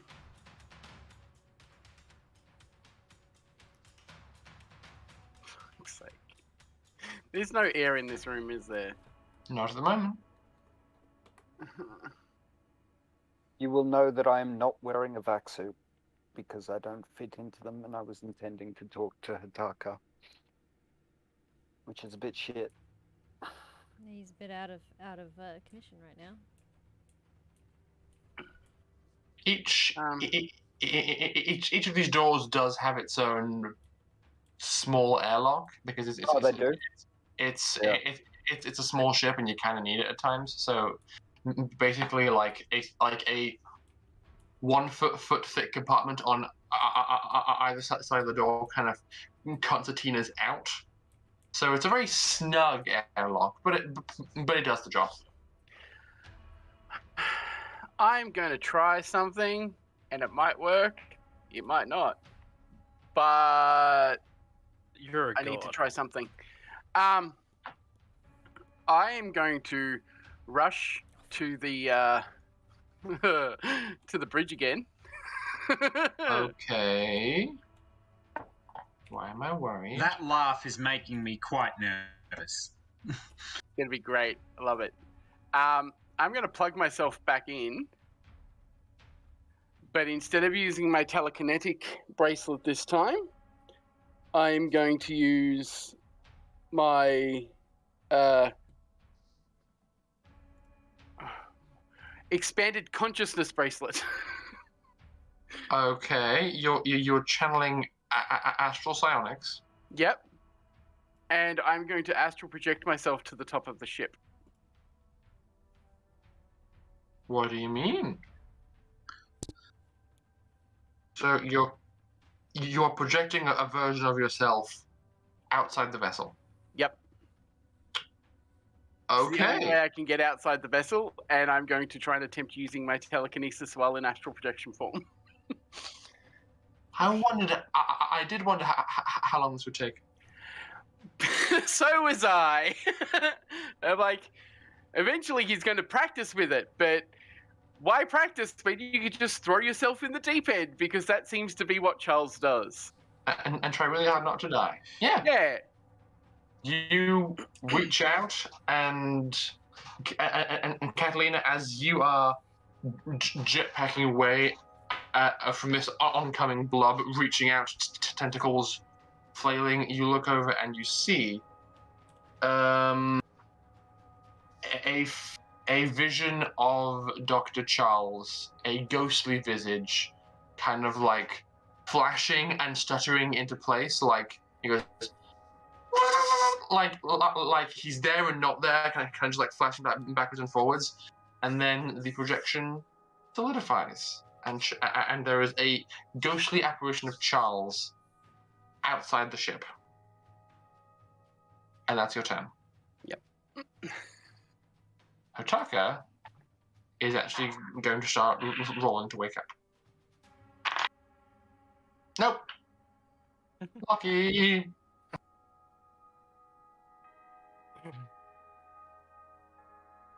I would like to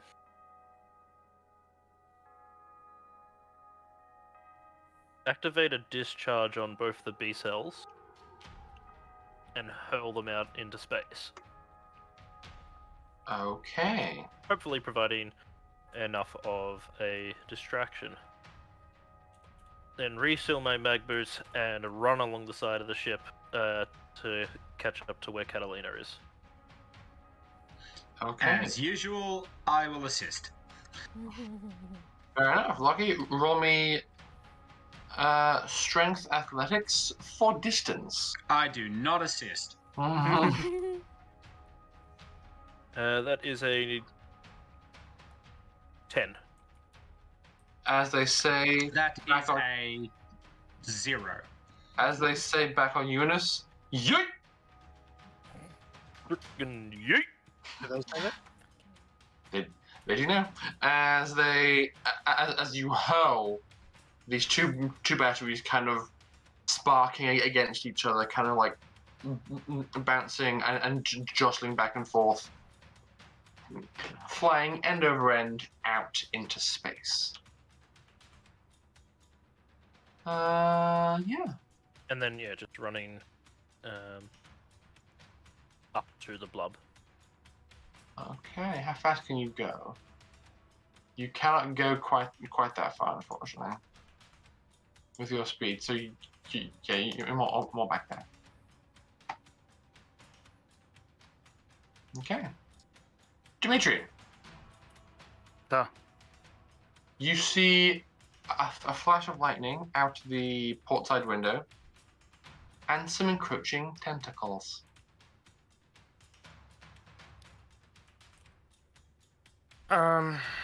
Hey Molly, Yeah. can you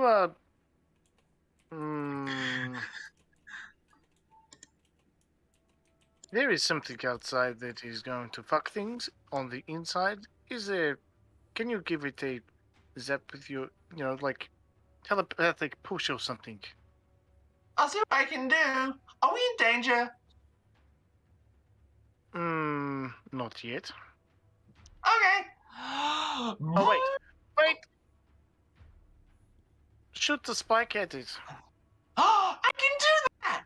Okay. I only have one left though. Is that all right? Oh wait, no. Yeah. I have time to make more. I have all 3. Yeah. Okay.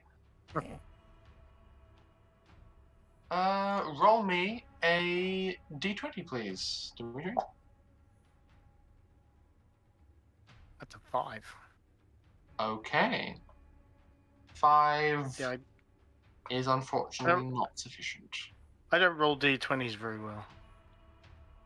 That's okay.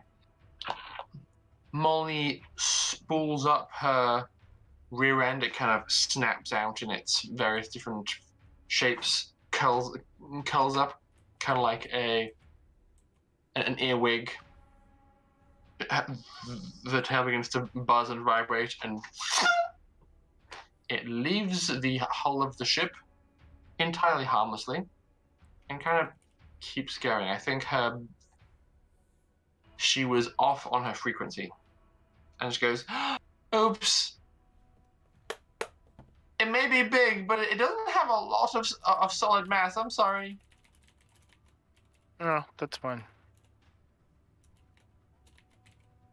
Okay. Maybe it will give it pause. I wouldn't count on it. I mean, like, pause is... Never mind. Now on to the NPC guards. They're all switching over to their guns and are firing at will. And though you may be wondering, who is Will? I'm not wondering that. Well, there is one guard that is yet to be named, so...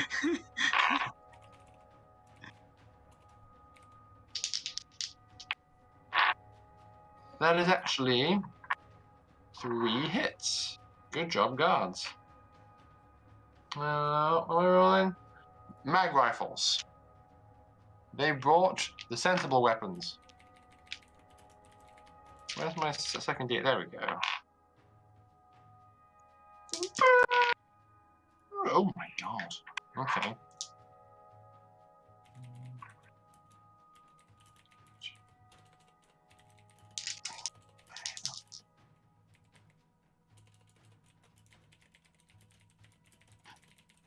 They deal a grand total of 36 damage Holy bad. shit! Not bad at all. to this. They this they creature. almost equal a Loki.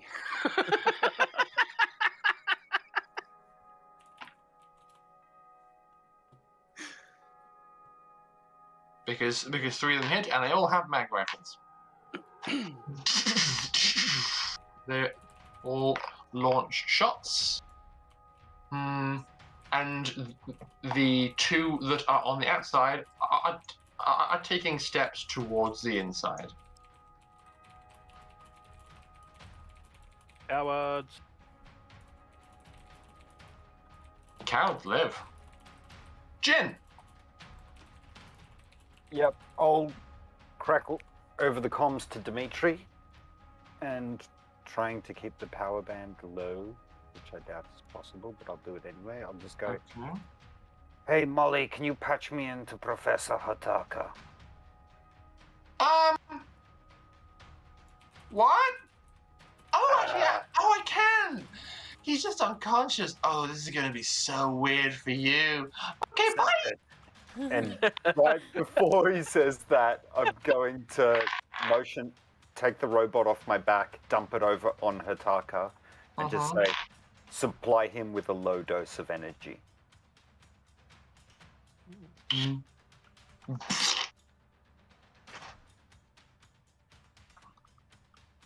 And it does so. It reaches out a little micro arm, connects to a nearby plug socket, and just puts it near Hotaka. Thank you. Wow, this is weird being able to manipulate power like that. Okay, cool. You ready, Molly? Yeah, I have action, but it's so strange. I figures. I sort of just stretch a bit and go, All right, let's do it. Okay.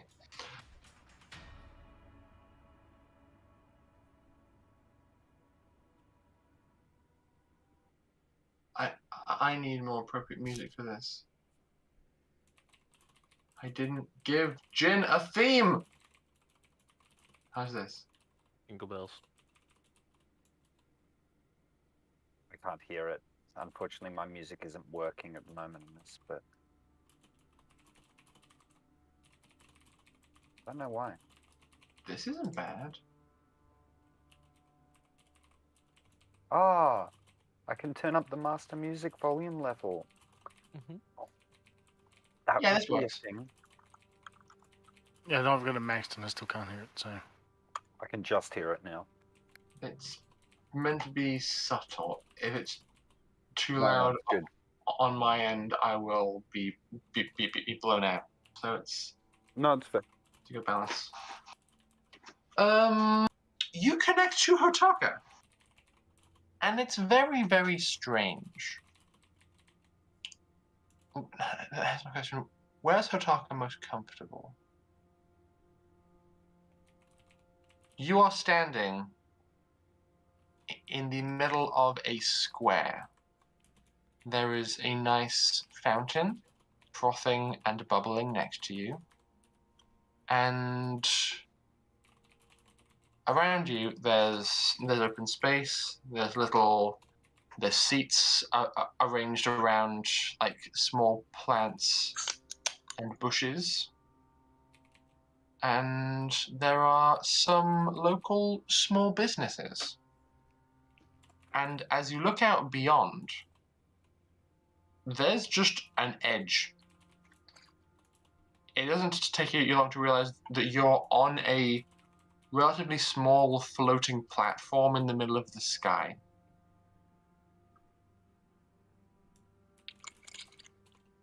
You've heard of this kind of technology, but haven't seen it in person, at least not recently. And as you kind of look around, you can see curled up on the ground in the fetal position is Professor Hotaka. Fuck. All right. Here we go, I guess. I'm gonna walk over to Hotaka and just like grab him by the shoulder and try and wake him up. Okay. He is. You can feel that he is actively being suppressed, but as you kind of shake him, roll me a physical effect save on his behalf. Wait, hang on. I rolled double twos on D6, but what am I supposed to be? Is that a D20 instead? Yes. Yeah. Okay, 10 on the D20. Okay. As you kind of shake him, he's not really responding, but you see him like beginning to stir, like his eyes are moving, but he isn't fully with it yet. And as he does so, the like beautiful white clouds and the blue sky above you, the sky begins to darken and the clouds begin to multiply. Hey, buddy, listen to me. Ataka! Focus. Fuck. Look, I don't know if you can hear me, but I'm trying to supply you with a little bit of energy at the moment, but you need to call off this fucking thing you communicated with. Or we're both dead. Okay. Wake the fuck up! And that's your turn. You're just in his head, physically and mentally, slapping him about the face, trying to wake him up. Okay, I'm playing Protean Fields. I'm going to slide this one down. So I can hop back and forth. Brandenburg Concerto, what are you doing here? In this economy? Yeah, in this Localized economy? entirely within your kitchen? Yes. Can I see it? No.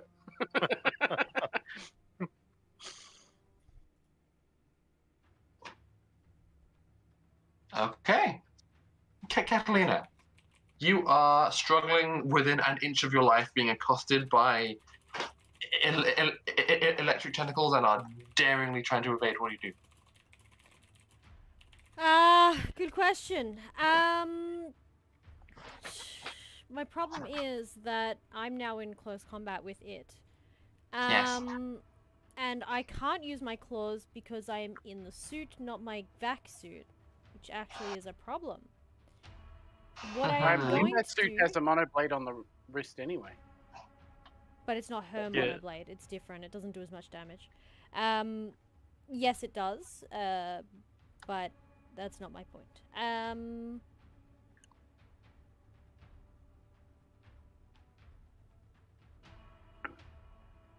I would not be carrying batteries on me. They'd be in the bag.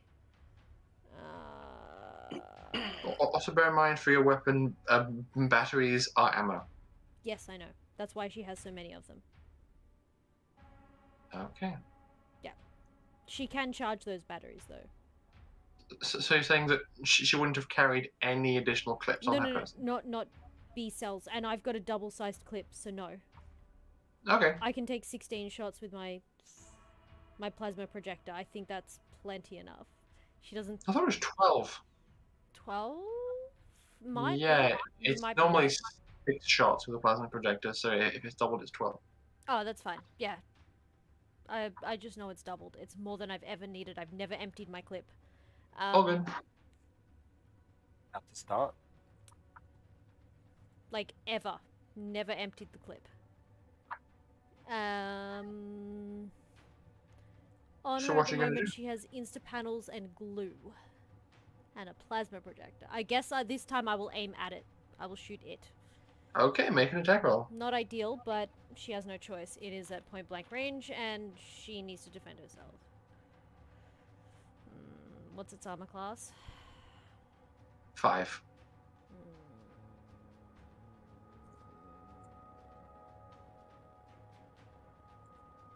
I think it's off by 1. How'd you do? Well, it is my attack bonus plus its armor class, so that's 10, plus the dice, which is 8, so 18, plus 1 for my plasma projector, which is 19. Do I add any modifiers to it? No, because that's already in the attack bonus. Yes. Is it? I mean, did you add dex? No. Okay, so then I do hit. By like Yeah, one. there you go. Okay. Just. Okay, just. Okay, so that's 21 then. Okay, I hit. Yes, you do. Roll me damage, please. Damn! Okay. Not that it does much damage. I take that back. 2d8. Wow, I haven't shot this thing in forever because I didn't have it on me forever. Oh, my baby. I don't add anything to it, do I? No. 8 damage. 8 damage, okay. Solid shot. As you sear a hole through part of its flappy blub head. Yep, and there's no point using movement because it will... Flappy blubhead. Yep, because it will attack me. Actually, I will just move around it over here. So I'm, like, away from This the ship game- a little bit. This game system doesn't have a tax opportunity. Oh, doesn't it? No.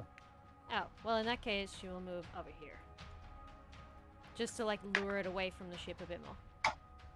I'm now regretting not giving the map enough space around the ship. That's fine. I'll make do. Indeed. Blub turn! Party time! Excellent! So It's she's gonna- kind of trying to draw it away. It's going to advance and it's going to make one strike each, one on Lockie, one on Catalina. Cool. Was it at all interested in the battery? Good point.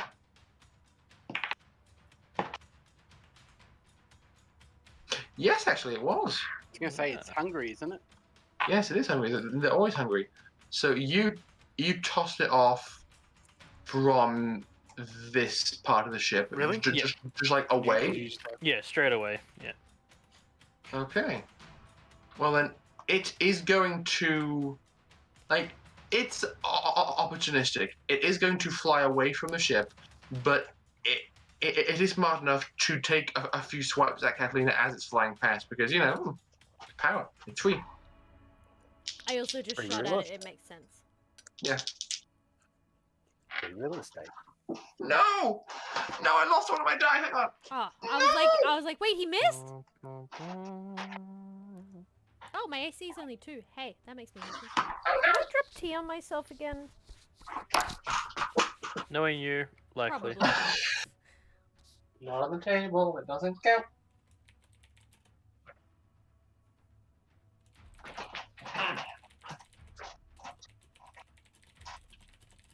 I rolled a 1, but it wasn't on the table, so it doesn't count.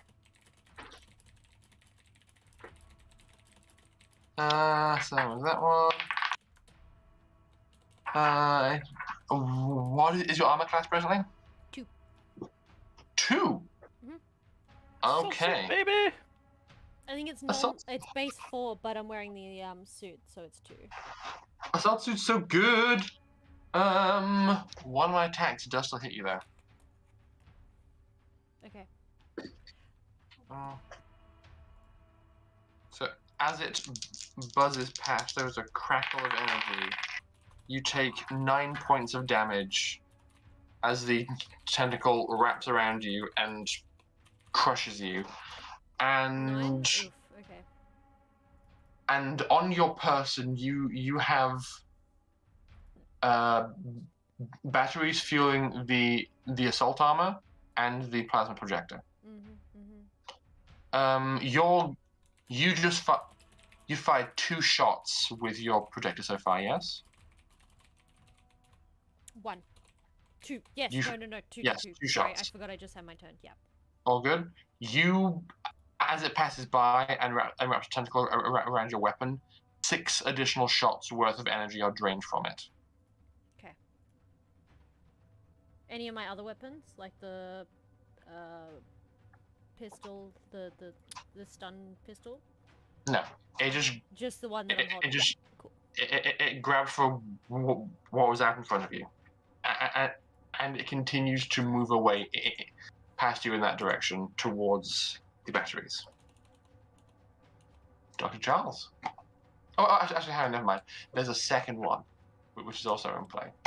It is going to advance on the engines and do the blob equivalent of like taking a napkin and going like, ooh yes, yes please, okay, and it's just gonna start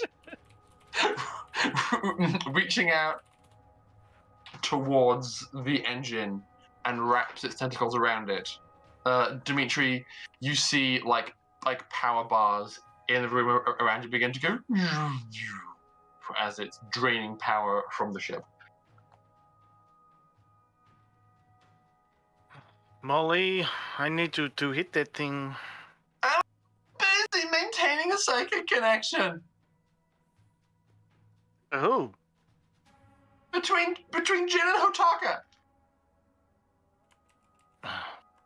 Okay, I just Oh, it's not quite your turn, unfortunately. Sorry. I was just telling you what you saw. Oh, you're just telling me what's going happening on. All right, on its turn. All good. that's fine. Charles, it's your turn. Okay. I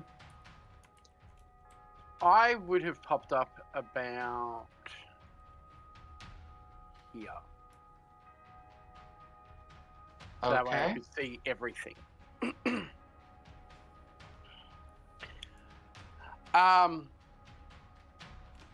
Charles is going to then focus telekinesis into his astral projection to form a gun. Okay. Actually, This weird semi-tangible Charles conjures an even less tangible gun.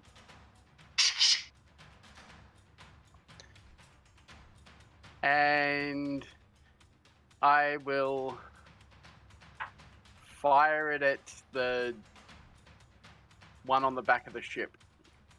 There's 4 people firing at this one. I figured it. Oh, I didn't mean to draw that. I figured I don't need to worry about that one. I just need to worry about this one at the moment. Okay. So yeah, Attack roll, please. It has an armor class of 5. 5. Yes. That's a 16. On get a the plus. dice? Yeah. Yeah, that's a hit. So that is 2d8.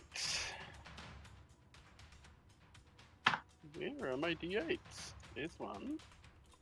Where's the beef? There's 2.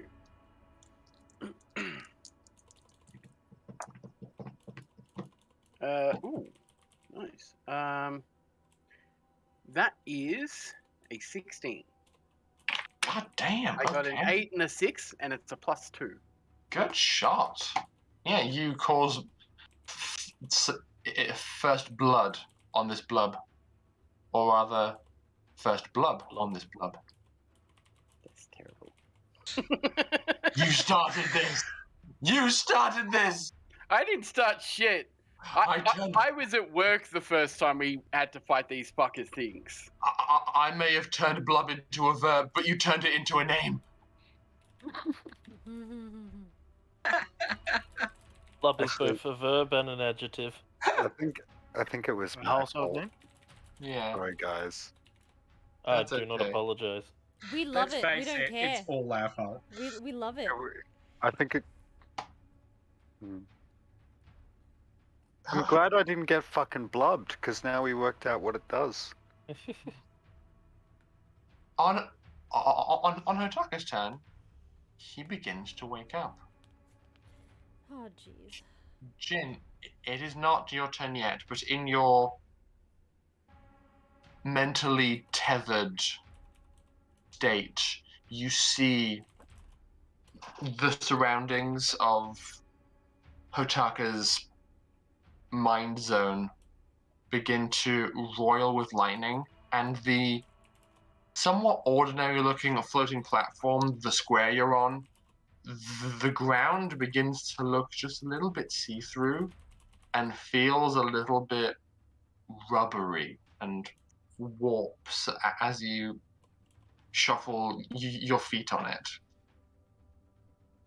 I am about to do something horrifically unethical. Well, first you're gonna have to wait because it's Lucky's turn.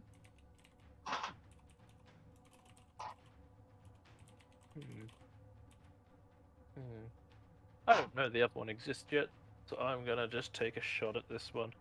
Okay. Yeah, that was my thinking as well.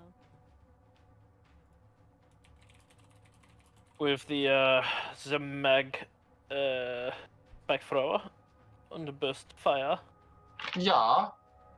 Und taken the shot. Und what is the armors? Just one moment. I'm going to expand the map. Oh, und there is Bab. Oh yeah. The ammo class is 5. Armor class is 5. Yeah. Well, with a roll of 14 on the dice, I think I'm a hit. I'm inclined to agree with you. Excellent. I'm mildly concerned about you guys right now, but that's okay. Yeah, me too. Only mildly. That's concerning.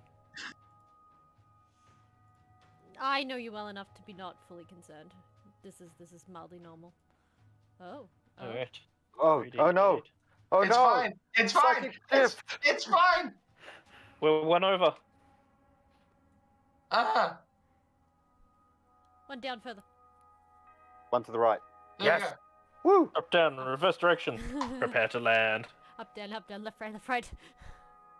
Wait. That is 15 damage to und BLUB. Oh no. I'm leaving. Mein BLUB. It's such a shame. This BLUB isn't looking super great. There's lots of puncture holes in this thing, but it's continuing to fly away, and probably would be around here, and has probably grabbed hold of the two batteries, and is going. It's like sparking with power as it drains them dry.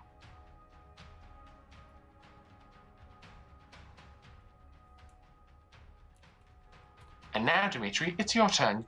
You just heard that Molly is mentally preoccupied. Mm-hmm.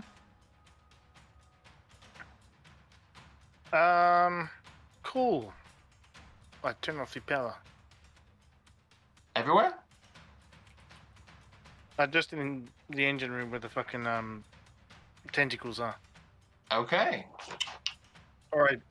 Not so much turn off. Can I turn off and isolate? Yeah, and I'd say so. There's a big chunky power cable running to this part of the ship. I feel it's appropriate if you go to that section and just pull some big dramatic like mad scientist switches, and power just gets cut off from the engine.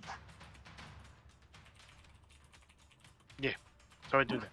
Okay. And you suddenly begin to float as everything is turned off in here, including the artificial gravity. It's also very dark. So as you float, your built-in helmet cams just turn on. You're like, helmet torches. You're like, okay, this is fine. That's all right. The bad guys. No, not the bad guys. The guards. I call them bad guys because they were bad guys just a moment ago. Interestingly, this guy, whose name has not been stated, looks over to the BLUB, thoroughly engulfed in the two batteries, reaches out and goes, and forced away entirely by the battery. So it's basically like the battery is inside a plastic bag, and the BLUB is the bag, and just gets pulled away as the battery is shoved And the BLUB just flies off even further away. Oh no, the map is once again not big enough. Yes. The BLUB is holding on tight and drawing power, and this guy just shoves it away as fast as he can. His friend is probably going to fire a bit just because he can. That's that hits actually. Wow, these guys are good. Damn. Okay. Good job, boys. Minus another 13. What sponges these creatures are. And the two inside are actually going to... the compartment that they're in pivots 180. The entire compartment just spins around inside the ship. Meaning these two are now on this side. They, like... the chairs are in, slide out further, and pivot out, and both take shots down the length of the ship. And this one. Yeah. Fine.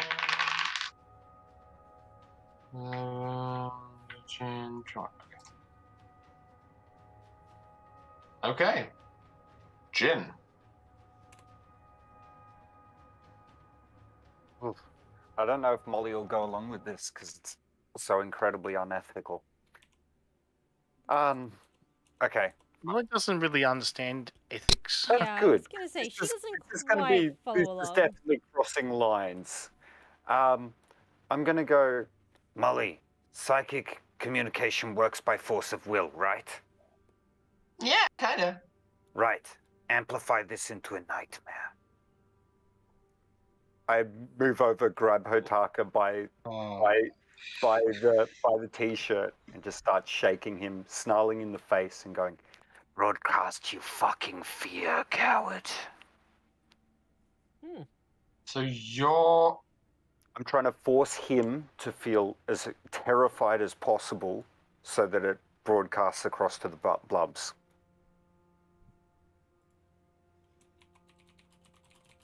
It's an interesting take on it. Yeah. Okay. What do I do with this? Sorry, curveball. No, it's just... the world around you does begin to shift. Things... It's like there's... It's like there's something that was not visible, and the world is beginning to turn up the opacity, so it's like you're seeing another scene superimposed around you, and you are seeing an image of Hotaka up on stage, but he looks like 12, and he's doing a science fair presentation. Oh my. This sounds very on track for this kid, man. Oh, God. It's not going very well. He's having a very difficult time getting his point across, and lots of the other kids are laughing at him. I'll walk into the crowd and just look up at him and just go, "Get off the stage, you fucking moron!" You shit. But there is something else kind of happening around the same time. You know what? I'm going to put out a question to the brains trust that is the rest of the players. What do you think a space jellyfish that eats electricity would be afraid of? Because I'm having a hard time. If it's anything like aquatic jellyfish, they're afraid of massive temperature changes. Or rubber. Something that Or rubber. Grounding. Yeah. Being grounded. something that survives of maybe entropy. Yeah, dead space. Being Avoid. sucked dry, I guess. Okay. Right. You remember they're As- instinctive creatures, so they'd be afraid of basic Nothing. non-survivors. Sea anemones. So, as you are standing in like this weird projection of like like a primary school amphitheater, and this kid's just going, ha ha ha ha, Hotaka, what a joke, ha ha. The roof of the amphitheater flies off, and you feel like all the air is leaving, and then the walls just peel away until just the floor remains, and the floor with all the kids on it still, it's just kind of like pinwheeling through open, vacant, deep space. You can't actually hear the sounds being made by the kids anymore, but you can still see them pointing and laughing. And so you guess this might be a combination of Hotaka's and the BLUB's fears. Yeah. And I'm going to press as hard as I can mentally, because I mean, I communicate through electronics, so I wouldn't know how to use psychic power at all, but I figure that I can think a thought and press it, if, as a layman's term, as me describing it. Okay. That there's nothing here but me. And Well- humiliation. Well then, can you please roll me 2d6, add or subtract your wisdom, and subtract 1 because you have no training in telepathy. Is this persuasion? I mean, it's any and all roles related. This is not persuasion. This is nightmare fuel. Yeah, It's a okay. supposition. It's fair. That's a 4 and another 4. My wisdom is static 0. Okay. -1 because you have. -1 because I'm untrained. Makes it a 7. Okay. So it's a passable job on my part, but not brilliant. Indeed. Molly is going to be helping because she's a helper. Oh, she rolled a 5 and a 6. Good girl. I'm gonna break this poor man's mind. You're making both halves of him relive his greatest fears. And there is a release of energy. You're having a hard time fully grasping what's happening because this is way beyond you.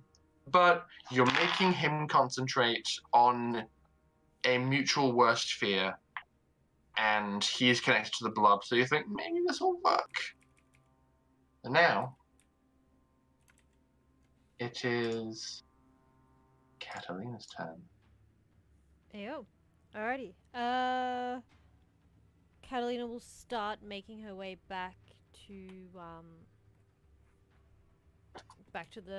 Lockie. Okay. Make your way away to your friend, but maybe you are more than friends. Diddly-diddly-doo. Doom doom diddly-diddly-doo. Ed, what you snuck in there?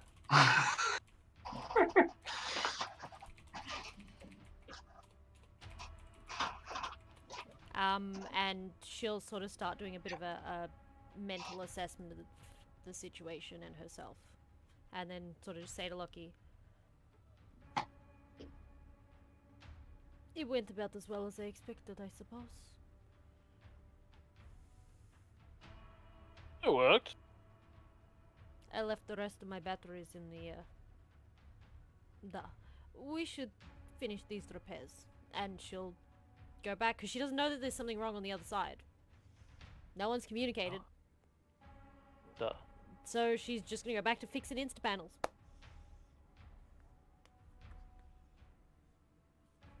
Okay. Maybe grab some more batteries out, just in case. They're in my pack. Just in there. I'm almost done with this. Alright, I'll go grab them. There should be a B cell in there too. Just because people here haven't communicated, you two have enough battlefield awareness to see that there is a ghost Charles on the roof shooting at something. Oh, this is true. I completely forgot. At the engine. I had forgotten about that. In that case, I will retcon that. Instead of going back to the thing, you should go, that went about as well as I expected. There is more batteries inside in my pack. And head towards the other, like, the top of the ship and aim for the BLUB on the other side. Okay. Because she'll be able to see it by then. Yeah, you move over and around and get close to it, make an attack roll. Okay. She'd probably only get close enough to have to shoot it, so probably not that close. Okay. Yeah.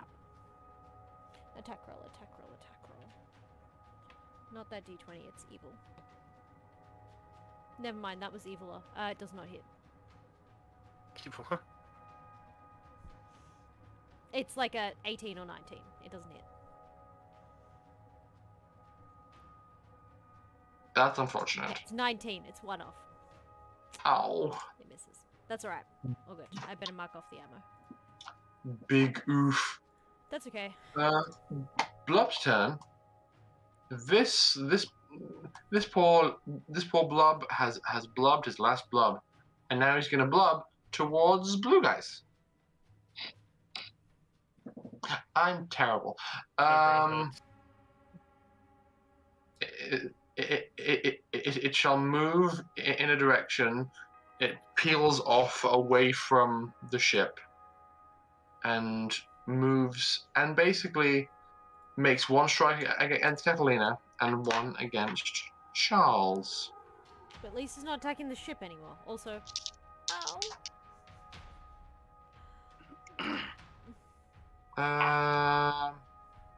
That's gonna hit both of you. AO with the AC 2? Okay. Yeah. Oh no, wrong dice.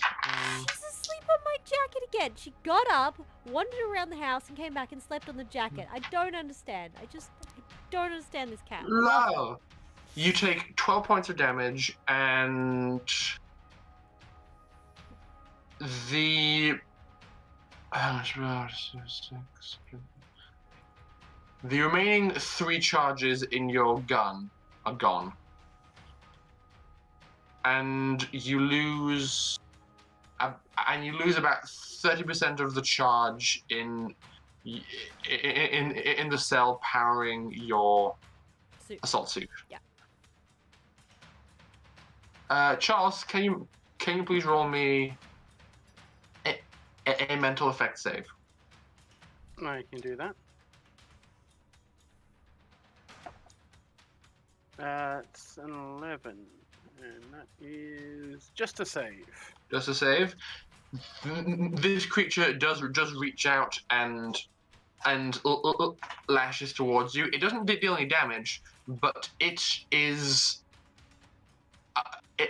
trying to aggressively connect with you physically, but you feel a mental connection, a kind of an angry instinctual one, and it takes your focus away for a second, and you have to push and really dig deep to maintain your presence.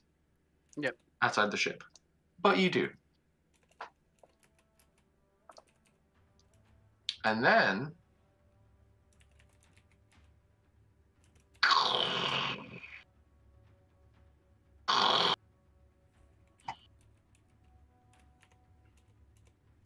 Dr. Charles.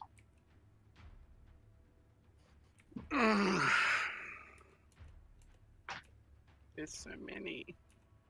Know what I wanted.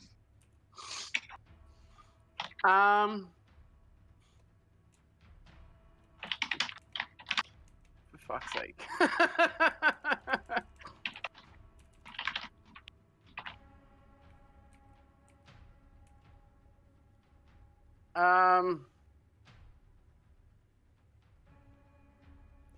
I guess I just fire at the one that just tried to attack me again. Yeah, go for it. Make an attack roll, please. Pew pew pew pew pew pew pew pew. It's 22. I ran out of pew pew. That's gonna hit.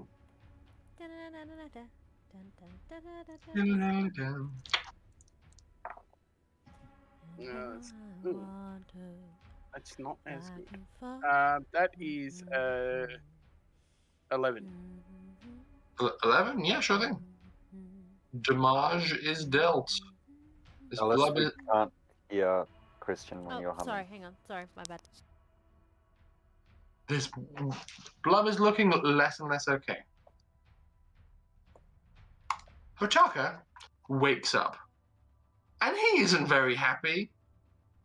He is mentally... He has been pushed mentally into this weird dream space, and Jin, though the 12-year-old version of him is still kind of just silently sobbing on stage, an adult version of him kind of manifests behind the child version, and he just looks at you and looks very unhappy. That's the one I'm trying to force out. So get in there slowly. Okay. Lucky. Oops. Rory, I would like to rage. Oh fuck. Thing. Are you going ham? I'm going ham. How just how ham are we talking here? The thing that I don't even know how ham is. Okay. Well, you're very big, and you're very muscular, I am. and you have shark teeth. I do. Have you Fucking seen? Eat one. Have you seen the most recent Suicide Squad movie? Yes. I have. King Shark is a shark. Bird. Birdie. Yeah. You've given me no details whatsoever what this thing does, but I would like to do. Your helmet and your helmet and neck protection explodes. Oh. As you are, as your head swells up to accommodate the size of your considerably larger mouth.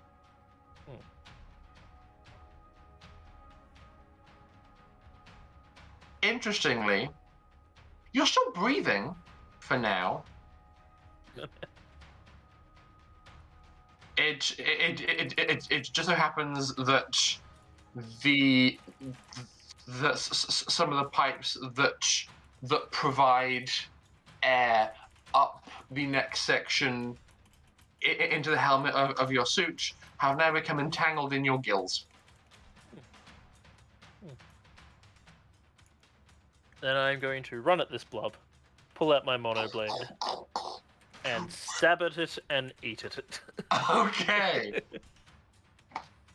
You leap forward your massive hulking frame. I mean, sharks eat jellyfish, right? Some do. They do. Yeah. Mm-hmm. Certainly do. You're Nom nom. nom. Make 2 attacks, please. Okay. Do you want me to differentiate one as the sword, one as the bite? Yes, I would. Okay, cool. In that case, sword, bite. That is a 15 on the dice for the sword and a 16 on the dice for the bite. Okay. Your bite is... What's a good bite? I'm going to say... Yeah. What's something that's not too dumb? I'm Well, going the to say... monoblade's a D8 plus 2, if that helps. I'm going to say the bite is a D12 because bites can be variable. Alright. So that is an 11 on the bite. Does that include my strength? Yes. Oh, good point. Dear. A 13 on the bite then, and a 11 on the monoblade. with all my pluses. Okay. Lockie mad, Lockie eat. Lockie, kill the blub. Oh shit! Just rip it in two. Yeah, you jump towards it, slash, grab, and just tear. And this thing is just done. I think in his rage, he would use the last of his movement to just push out towards the next one. Okay, you kick off and start flying through space towards. Oops. This Yeah, back one. the back one. Just like massive shark jaws gnashing, sword out, hurtling forwards. Thoroughly pissed. Yeah. Oh yeah. So that's Lockie, yeah? That's Lockie's turn, yes. Yes. Cool. I'm gonna pull out my spike thrower and shoot the other one. It's like, Lockie did we is just- forget about me? I was just watching there, like, I was like, this is badass. I want to get in on this. You're just hurtling forwards, like almost Supermaning it, and a pair of arms just pop out, go, and unload a shot. Okay, Pim, make an attack. Roll a hit.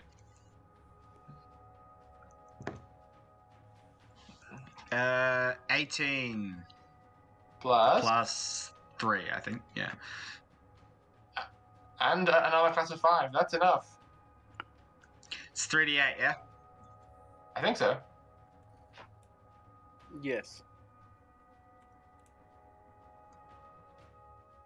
I just 3d8, rolled 3. I just and you rolled can 3 use that. ones. Oh, honey. Oh, Oh, no. boy, that's not good.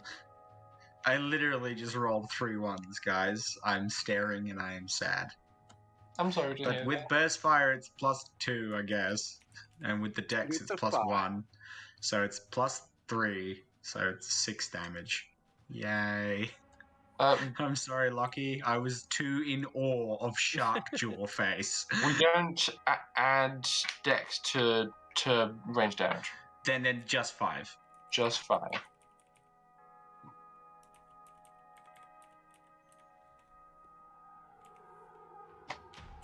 Okay. Dimitri! Duh. It is your turn, comrade. Oh, duh. I'm just floating in the dark. Mm-hmm. And you're okay with that? So, I can breathe.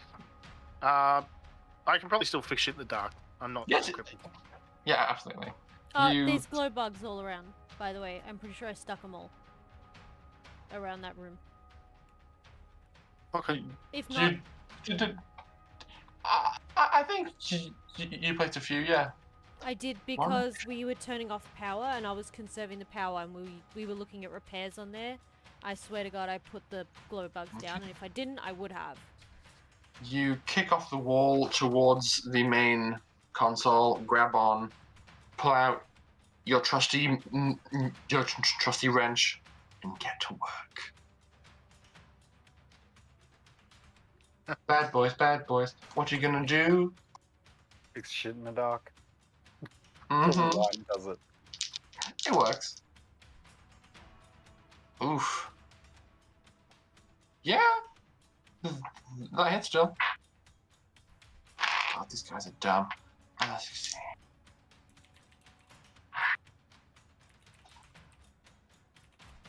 Okay.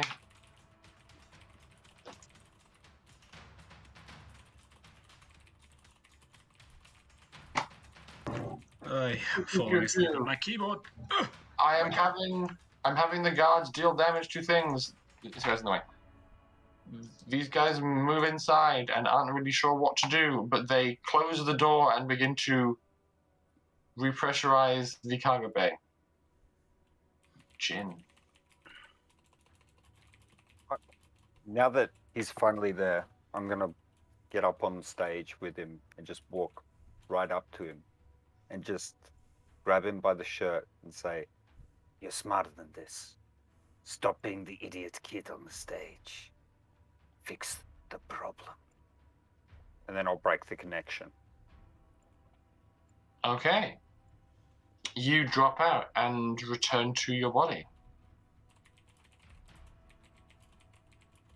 He's beginning to like groggily pull himself to his feet. I'll start spinning up my armor as well. Okay. Your armor spools up, and as the magnetic charge kind of builds around you, all those little like rice beads of microbots kind of break up from the form of like huge arms that you had and kind of spread themselves across your entire body. That's interesting. Never mind, we'll deal with that later.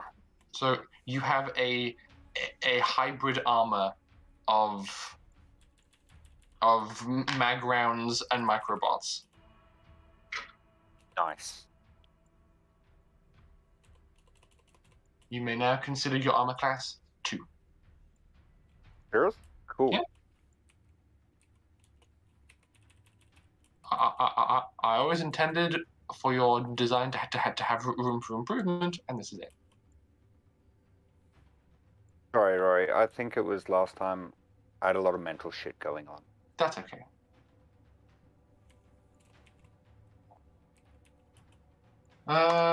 Catalina! Your friend is a shark. At this point, she's seen weirder things. Alright. Fake mustache. She clicks her gun, goes, pissed off, puts it away, and I guess pulls out another one, but I guess that's her turn. I don't think I can stow and pull out a weapon in one turn. As long as you don't move, I'll allow it. Okay, so I can use that as my movement instead. Yeah. I wouldn't say she would have brought her sniper out here with her, so I don't know. All I have is the laser pistol or the stun rifle, which doesn't really do damage. Yeah. Neither one of those would work, but both have batteries. So at the very least, you could take a cell from one of those and jam it in your plasma projector for next turn. Oh, that's... I hadn't even thought of that. Will that put it back to full ammo, so 12? Yeah. Okay, she'll do that. She'll take it out of the laser pistol because she never fucking uses it. Okay. And now you are prepared to fire on your next turn. Okay, yeah, cool. Sweet as. This blub is on fire. Blub, blub, blub, blub. These blubs are on fire. Nom nom nom nom nom nom nom nom nom nom nom. Oh yeah, that's gonna do it. No! My precious! That's my favorite D20! Why is this happening to me tonight? Bear with me.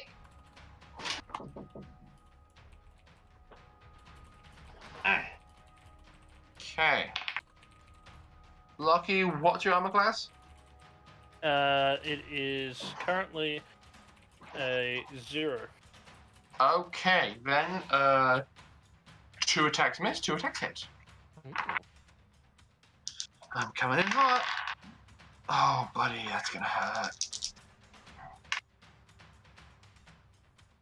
Okay, one of the attacks hits you for 14, and the second attack hits you for 19.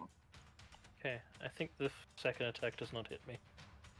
Ah, that's fair. I keep forgetting that's a thing we can do, damn it. You use Can it I- when you need it. Can I retcon and say I didn't take the last hit? No.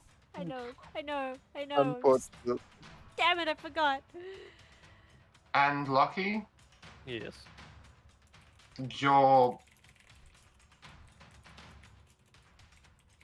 suit loses 50% of its charge. Mhm. Pim.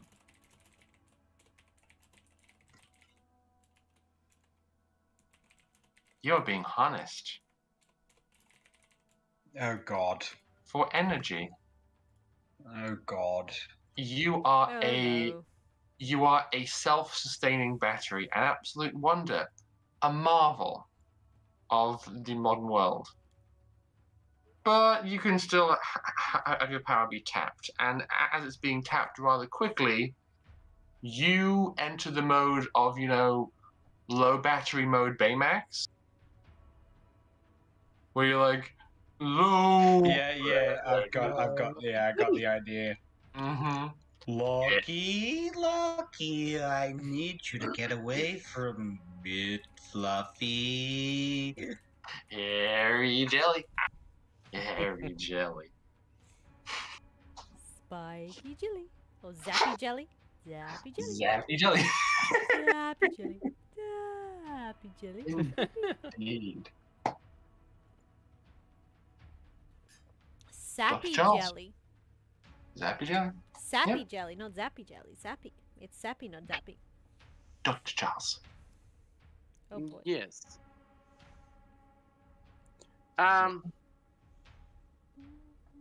Let's look at this clusterfuck of a fucking.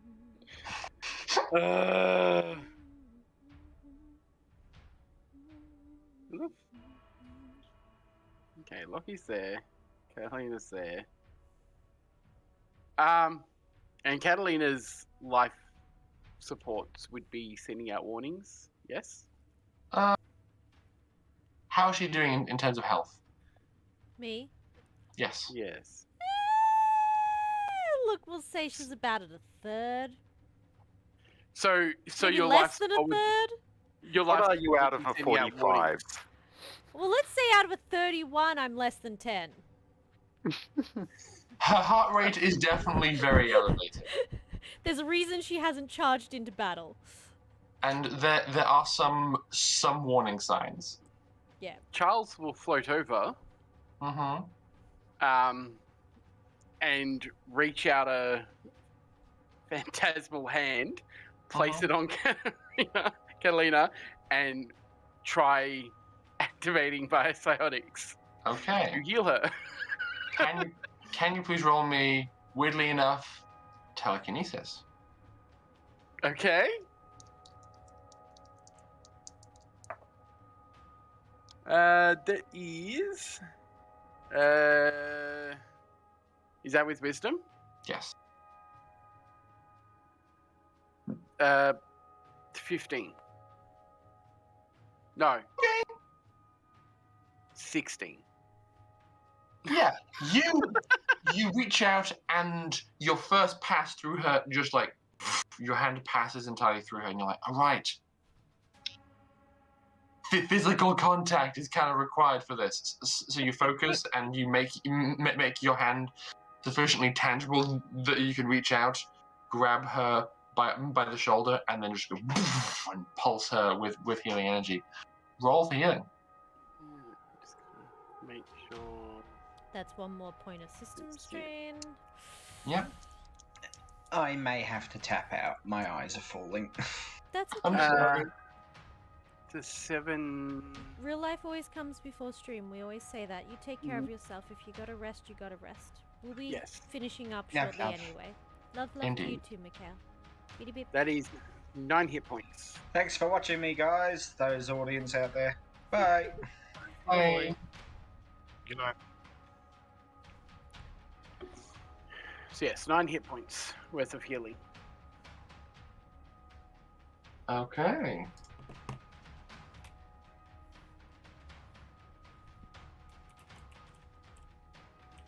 And that is your turn.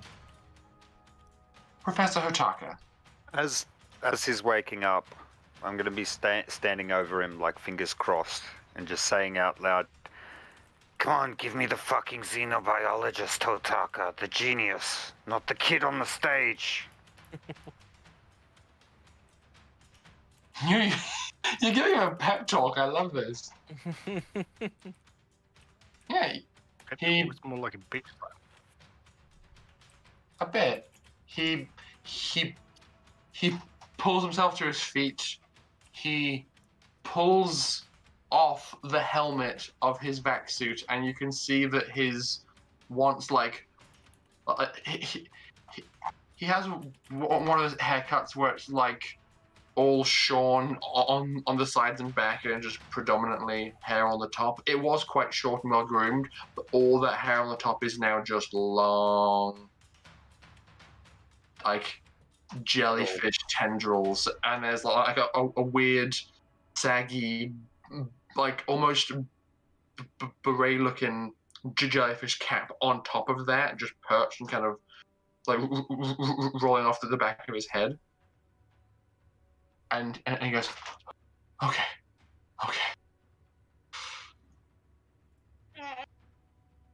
And he begins to focus with all his might. The tendrils kind of begin to flow and float and kind of spark and dance across each other.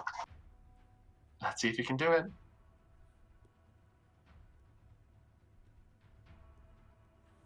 That's enough. Okay. He focuses outward. He exerts pressure, and Lockie, you are like in the midst of gnashing and slashing and ripping and tearing, but the jellyfish are beginning to pull away. They haven't fully left, but their assault is slowing, and they are pulling back, which is very, very interesting. Because now it's your turn. Is indeed.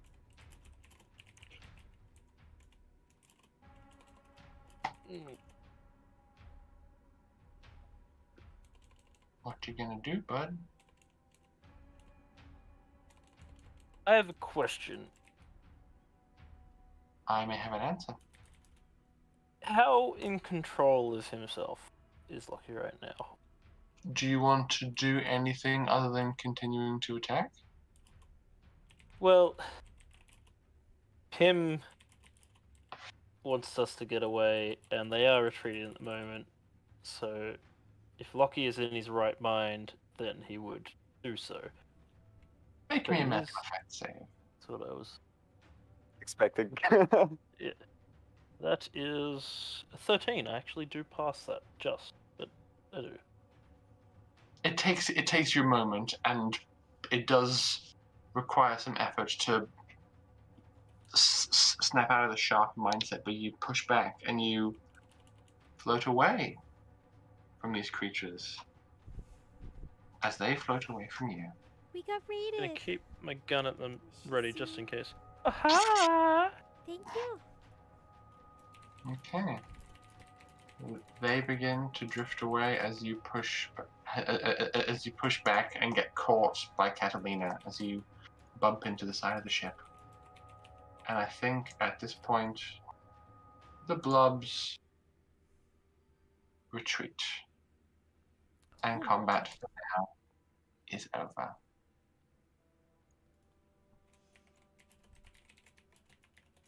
They float away, and in a fork of lightning, they're gone. Thanks for the follow. I left a shizoo. I'm gonna reach under one of the beds and find Dimitri's vodka. And just take a swig and pass it to Hitaka and go, To one of the smarter professors I've met. No, thank you. I'm still actively concentrating. Alright, fine. and I'll start just drinking myself. I don't get why your species likes this shit, to be honest, but... I put it down. I personally don't. I prefer brandy. Oh, that's Charles's thing. Is there anything we can do for help?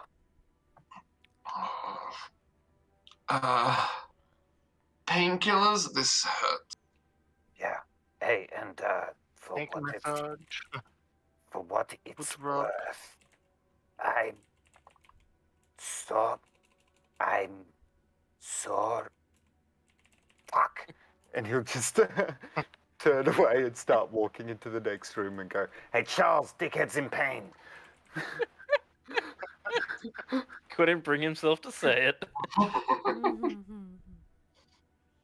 And I think that we are going to end tonight's session. Oh no! Just as we got raided. I'm sorry, it's 10:40 and people are That's sleeping. true. That's true. I am annoyingly awake now, even though I was literally passing out earlier. I can't do Jin's voice properly anymore. I've just noticed that after January COVID, my throat has been fucked and I'm struggling to do it how it used to be. That's okay. It's not fun. That's okay. It's not Just fun. do what you can. No, now it sounds like deeper, growlier, and nastier, whereas previously it was more like hushed. And I'll practice and try and get it back to how it was, so it sounds more jovial. Okay. That's all good. It's like, yeah, it's a thing. It's a thing. Don't mind me. I'm not tired enough to words better. That's okay. Thank you, Polished, for the raid. Well, I asked how your game went. What was your mini episode that you guys had? They just raided us now, so. Hey guys. Yeah. Don't worry. As I said, now we can't raid them. I know. How Far out. dare you? That's all right. We'll pass on the Unfortunate raid, of timing. course. Yeah, we'll pass on the raid, of course, as usual. But we can have a little chit chat for the moment. Anyone who needs to head off, of course, is welcome to, because obviously life and things. But it's been nice having you back, Chris. Welcome back. Yes. Yes. I'm glad I got in one wildly questionable play. You and your antics have definitely been missed, so it's great to have you back. Yes. Bear yes, with it me one is. sec. I'm just changing to phone. Oh boy. Alice, I've just seen your what's it, placeholder text for Thalai. Yeah. Oh, No, hang on. This is your placeholder text. No, yes, it's awesome to be back. And I just want to say to everyone online, if you've seen me grumpy during the games, I had some mental shit that I needed to sort out, which is one of the reasons I've been offline. So much love to everyone and my crew for being very, very supportive at dealing with my mental health. I mean, we all have our moments, so that's what we're here for, and we're just happy you're back, to be perfectly honest. We missed you. Yeah. It is good to be back. Yeah. It was actually a really pleasant surprise, because a lot of us didn't even know that you were coming back tonight, so, like, we were just like, oh my god! I've had a really stressful day. I have not... I read, like, half the messages. I didn't see it, so I'm sorry. I was just pleasantly surprised when it happened, okay? No, I was intending on coming back a couple of nights ago. Sorry, I'm just being carefully quiet because I've apparently been a bit late. You're good. But I was planning on coming back the last 2 weeks, and both weeks I had crazy busy weeks and stayed back at work until like 8 o'clock. And I was like, no, if I'm gonna come back, I want to come back on a day that I've at least got the full day to do it, so I'm not just dropping in halfway through a game and wrecking shit for you guys. That's fair. I mean, you wouldn't, but that's reasonable nonetheless. I'm glad that I got the opportunity to give you a bit of time just at the start of the game to go, okay, here's what he's been doing. Where actually are we? Yeah, and just explain the whole weird planet hopping shenanigans and the things that everybody else has been doing, and the fact that there's 3 new pets on board. Oh my god! What are the 3 new pets? Catalina has been babysitting them because she's scared they're gonna ruin her stuff more. He has a baby space cow called Dottie. Oh, yes, Dottie. A baby space worm called Slithers, who's being kept away from Dottie because they are prey. Mutual. They are prey and predator, They're natural Right. enemies. and he also brought on board an entire rock creature. So there's a pile of rocks somewhere on board as well, and and it's kind of hurt, and has created an offspring who's about this big, called now dubbed Pebbles Jr. Yep. So there's Pebbles and Pebbles Jr. So you're going the Beastmaster route. Apparently he is. I just. Gotta catch them all. Oh my god. To be fair, I feel like it's exactly what Lucky would do, so I love it so much. Yeah, no, legit. Okay. So who are we gonna raid, you guys? Well, That is a good question. I don't know how much longer they're gonna go for. I'd have to tune in and see if they're like mid something. But I'd love to raid Mad Vagabond, who's doing a D&D stream. They've been playing for just about as long as us. But we don't ever get to raid them because they usually end before us. So we could definitely sneak in a raid before they raid. At the very least, we could get this raid train going of like D&D support and local peeps and stuff like that. So at the very least, we can show them some love. I think that would be really nice. I agree. Let's do it. Also, before we go, Kovac is Mug. Do you like the placeholder text? Does it need to be adjusted, updated, changed In the name entirely? of the Zolari. I will think on it, but at the very least, it's quite her. Very already. correct. Mm-hmm. This was Storm's one. I'll show them all off. This was Sam, Pocket Bacon. Short and simple. Mug, it's fine. Mug has a plan. The DM, the dice decide your fate. I am but their conduit. And Storm, what do you mean fireworks can't solve every problem? They can. That's a lie. Yeah, she's solved every problem so far with fireworks since she got them. She's loving it. If you haven't solved the problem, with fireworks yet, you just haven't applied enough of them. Yeah, she's crazy cat. For Kovac's own mental stability, she has used the giant one now. You blew up a toilet. And She also attacked a kraken, so you know. Yes, I mean, in fairness, I cast a fireball that was also acid inside the kraken's brain. Yeah. So That's a bit much.